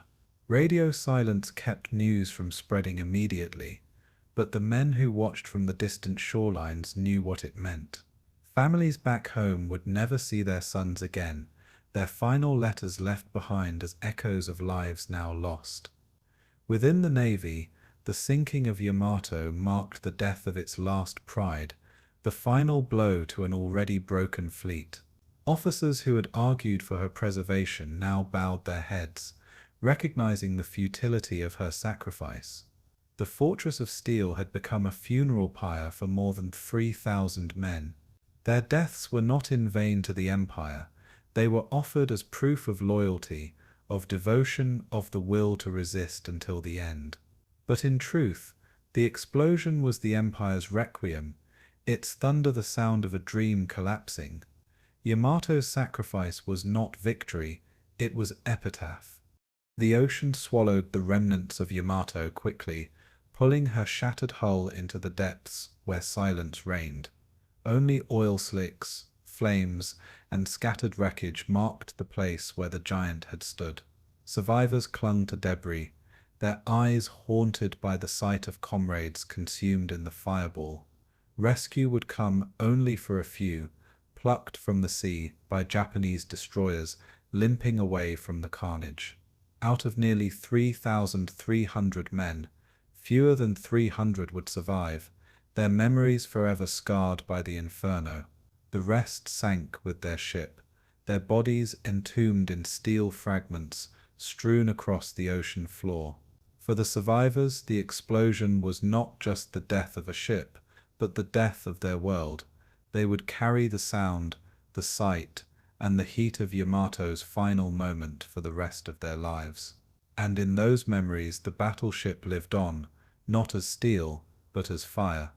Thus ended Yamato, in a blast so mighty it shook both sea and sky, a fitting yet tragic conclusion for the greatest battleship ever built. At 2:23 p.m. on April 7, 1945, she vanished in fire, smoke, and thunder, leaving only echoes upon the waves. Her death was more than a sinking. It was the symbolic destruction of Japan's naval dreams, the collapse of an entire doctrine of war. No other ship had embodied pride, hope, and futility so completely, nor perished so violently in a single instant. The mushroom cloud of her explosion became her tombstone, rising high above the Pacific, etched forever in memory. Thousands of men gave their lives in that moment, their sacrifice immortalized in fire. The ocean closed over her, indifferent yet eternal, carrying the last fortress into the deep. Yamato's thunder rolled across the horizon, fading slowly into silence. But her story was not silence. It was legend, and legends never die, even when their steel does. When Yamato's fireball finally faded into drifting smoke, the sea was left strewn with the wreckage of men and steel. Survivors floated in oil-slick waters, clinging to planks, life buoys, and shattered timbers torn from the great ship's body. Many were badly burned, their skin blackened by flame or stripped raw by the heat of the explosion. Others drifted silently, too stunned to cry out, their eyes wide with shock, staring at the horizon where their fortress had vanished. Waves rolled heavy with debris, dragging men under, choking them in oil that coated the surface like tar. The smell of fuel and flesh hung in the air, carried across the East China Sea with the wind. Destroyers that had survived the onslaught crept back into the inferno, their decks blackened, their crews exhausted. Sailors leaned over rails, throwing ropes and nets into the water, hauling men one by one from the chaos. The rescue was frantic, dangerous, and incomplete, for most of Yamato's crew had already perished in fire or sea. Out of more than 3,000 souls, only a fraction remained. Those who lived carried scars deeper than the burns on their bodies. Survivors described the heat of the final explosion as unbearable, a wave that seared lungs before men could even scream. Some had been thrown clear of the blast by sheer force, hurled into the sea amid showers of steel fragments. Others had jumped seconds before the ship rolled over, diving into waters boiling with fuel, flames licking across the surface. Many clung to wreckage, forced to watch comrades vanish beneath waves or burn alive on patches of floating oil. Rescue came slowly, destroyers moving cautiously through wreckage while under the threat of renewed air attack. Sailors pulled their brothers aboard, some alive, many dead, their uniforms soaked in oil and blood. On deck, medics worked without pause, dressing wounds with whatever cloth they could find, whispering words of comfort to the dying. Each survivor rescued represented dozens who had not, the sea swallowing far more than it spared. The rescue was not triumph, but tragedy extended. In the end, fewer than 300 men were saved from Yamato's complement of more than 3,300. The survivors included a handful of officers, petty officers, and sailors, many too badly wounded to stand. Rear Admiral Seiichi Ito, commander of the operation, had gone down with his ship, as had Captain Kosaku Eriga, refusing to leave the bridge. Most of the senior staff perished, their bodies entombed in the steel, now lying on the ocean floor. For Japan, the loss was catastrophic, not only in numbers but in spirit. Yamato had represented the soul of the Imperial Navy, and her crew had embodied the Empire's last hopes of defiance. Families would never see their sons, husbands, or fathers again, receiving only the empty consolation of honor. Letters written days before the mission would arrive home weeks later, ghosts of voices silenced forever. The survivors carried the weight of memory, each man a living reminder of thousands who could not return. Their presence was both comfort and curse. News of Yamato's destruction spread slowly through Japan, cloaked in silence by official censors but whispered from port to port. Within naval circles, the loss was acknowledged with bowed heads and bitter recognition. The Empire's last fortress had fallen. For ordinary citizens, the truth came through fragments, rumors of sacrifice dressed in propaganda's polished words. Official statements praised the heroism of Yamato's crew, declaring they had fulfilled their duty in service to the emperor. Yet beneath the rhetoric lay grief, unspoken but palpable, for everyone knew what the loss meant. Mothers wept over unopened letters, Fathers clutched photographs of sons who would never return. Villages held memorial services in silence, bells ringing across quiet fields and fishing harbors. The pride that once surrounded Yamato's name now became mourning, heavy as the sea that swallowed her. She was gone, and with her thousands of Japan's sons. Their sacrifice was both a wound and a requiem. For the United States, Yamato's destruction was analyzed not only as victory, but as proof of doctrine. Reports compiled by Admiral Spruance's staff detailed the efficiency of the strike, noting how waves of aircraft had overwhelmed the world's most powerful battleship. Analysts emphasized the role of coordination. Torpedo planes attacking from multiple angles, dive bombers pounding her decks, fighters suppressing her gunners. The conclusion was unmistakable. Battleships, no matter their size, could no longer dominate seas ruled by carriers. The US Navy had spent years refining carrier warfare, and Yamato's death was the ultimate validation. Strategists marveled at the resilience of the giant, but also noted how her immensity made her an irresistible target. The operation confirmed what Midway and Leyte had already revealed: air power had rendered giants obsolete. Yamato was not just sunk by bombs and torpedoes, she was buried by history itself. The analysis was cold, clinical, and final. Among American pilots, the memory of Yamato's final explosion remained vivid long after the battle.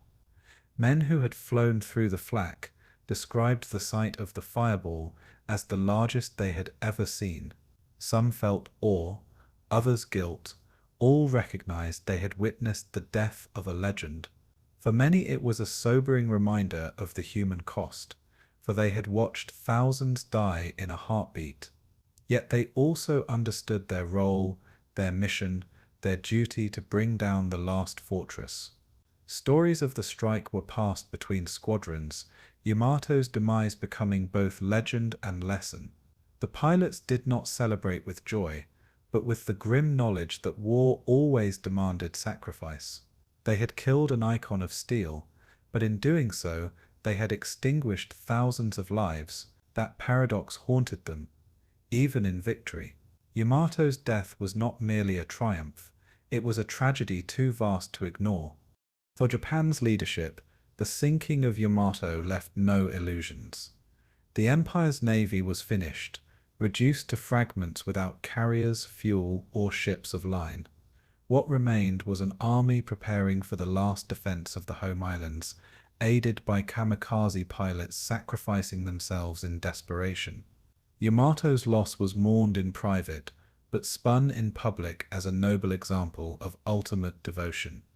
Her death fit the narrative of honorable sacrifice, even as it underscored the futility of resistance against overwhelming power. The ship once meant to project strength had become a symbol of collapse, her thunder silenced, her crew gone. Officers still in Tokyo bowed before her memory, acknowledging the end of the doctrine that had birthed her. For the people, Yamato's death was one more shadow on a nation already darkened by loss. The fortress had fallen, and with it the last hope of turning the tide at sea. Japan stood alone, bracing for the storm to come. In the aftermath, Yamato lived on only in memory, her wreckage lying silent on the seabed, her survivors carrying the burden of remembrance. The Americans saw her as proof of progress, the Japanese as proof of sacrifice, the world as proof of futility. She was no longer a weapon, but a story, a caution, a symbol, a legend forged in fire and sea. For those who survived her, life was forever divided into before and after, their souls haunted by the fireball that consumed their brothers. For Japan she became a myth, the great battleship that fought to the last against impossible odds. For the Allies she was the end of an era, the burial of a dream that steel could command the sea. Survivors limped home, carrying scars too deep to heal, their presence a living testament to her final hour. In silence and in sorrow, The aftermath unfolded, heavy as the ocean itself. Yamato was gone, but her shadow remained, stretching across history. Long after the fireball faded, and the waves calmed, Yamato lived on as more than twisted steel beneath the sea. She became a legend, whispered first by survivors, then by historians, and finally by storytellers, who saw in her a parable of ambition and futility. For Japan, she was both pride and sorrow, a vessel that embodied the nation's spirit, while also symbolizing its downfall. Her very name, Yamato, resonated deeply. It was an ancient word for Japan itself, a cultural soul wrapped in steel. To lose her was not merely to lose a ship, but to see a fragment of the nation sink beneath the waves. For the Allies, her sinking confirmed the supremacy of carriers and air power, cementing the lessons of modern war. Yet even among her enemies, she commanded awe, a respect for her size, her power, and the courage of her crew. Yamato became more than history. She became myth, and myths linger long after steel is gone. In literature and art, Yamato was reborn in countless forms, each retelling shaping her story for a new generation.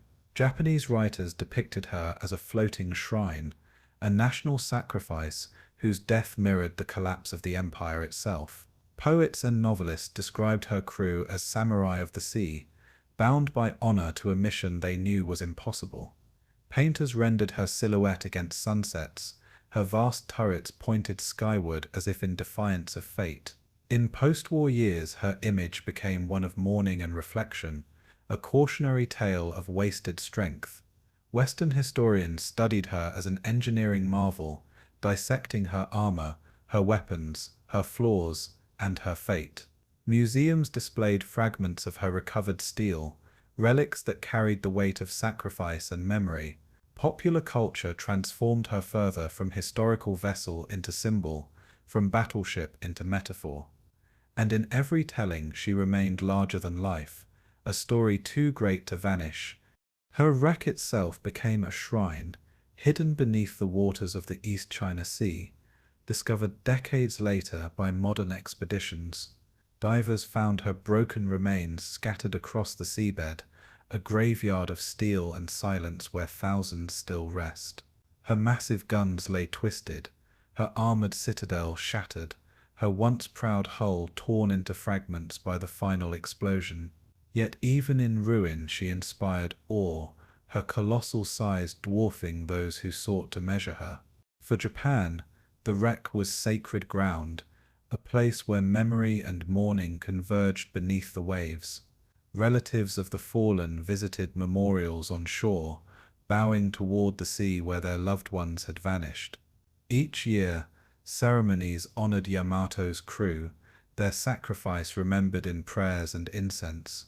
The wreck was not just debris, it was a tomb, a reminder, a silent guardian of memory. And as the current swept across her steel bones, her story continued. Strategically, Yamato's legacy was paradoxical. She was the pinnacle of battleship design, yet also the proof of their obsolescence. Naval historians noted her unmatched armor and firepower, marveling at her engineering brilliance and the industrial effort she represented. Yet they also pointed out her vulnerability, her inability to defend against waves of carrier aircraft striking from beyond her guns' reach. Yamato became a case study in the failure of doctrine, a monument to the dangers of clinging to past strategies in an evolving war. Her story warned future generations that size and strength alone could not guarantee victory. Air power, flexibility, and adaptability had defined the future, while Yamato had embodied the past. Still within that paradox lay her greatness, for even in failure, she reshaped how navies thought about war. Her death was not just an end, but a lesson, and lessons endure longer than steel. Culturally, Yamato transcended her steel form to become a vessel of imagination, inspiring generations in ways her builders never expected. In the decades after the war, she appeared in films, novels, and most famously in anime, where she was reborn as a starship, carrying humanity's hopes into the cosmos. This transformation reflected Japan's complex relationship with her memory, pride in her grandeur, sorrow in her sacrifice, and longing for redemption through her rebirth. For young Japanese, Yamato became not just a ship of war, but a symbol of resilience and renewal. She was both the tragedy of the past and the dream of a brighter future. Western audiences, too, came to know her, fascinated by her size, her guns, and her apocalyptic end. The battleship became legend, and legend became universal. Yamato's story was retold not simply as history, but as myth, carrying meaning far beyond the Pacific. For the survivors, Yamato's legacy was not myth, but memory, raw and unshakable. They remembered the heat of the flames, the thunder of the explosion, the cries of comrades drowning in oil-slick seas. Many lived their lives haunted by the image of the fireball rising over the horizon, a sight etched forever into their souls. For them, Yamato was not a symbol, but a grave, a place where friends, brothers, and officers remained forever entombed. Some spoke in interviews decades later, their voices trembling as they recalled the final hours. Others remained silent, carrying their grief privately, unable to voice the weight of what they had seen. Their testimony ensured that Yamato's story was not just statistics or steel, but human. Through their words, the battleship's legacy gained flesh and blood, and in their silence, it gained weight. Today, Yamato is remembered in museums, memorials, and history books, her story retold to remind the world of both her greatness and her tragedy. At Korea, where she was built, a museum stands dedicated to her memory, displaying models, relics, and photographs that capture her scale. Visitors walk through exhibits in awe, marveling at the ambition that created her and the destruction that ended her. Scholars lecture on her design, her battles, and her symbolic meaning, ensuring her story endures beyond generations. Each April, memorial ceremonies honor her crew, their names read aloud as incense rises toward the heavens. For Japan, Yamato remains a national memory, a reminder of sacrifice, loss, and the cost of ambition. For the world, she is both a marvel and a warning, the ultimate battleship undone by the future she could not escape. Her legacy is not victory, but remembrance, and remembrance is eternal. In the end, Yamato's story is the story of war itself, ambition, sacrifice, tragedy, and transformation. She was the greatest battleship ever built, a fortress of steel that embodied both pride and futility. Her life was brief, her battles few, her end catastrophic, yet her memory has outlasted her steel.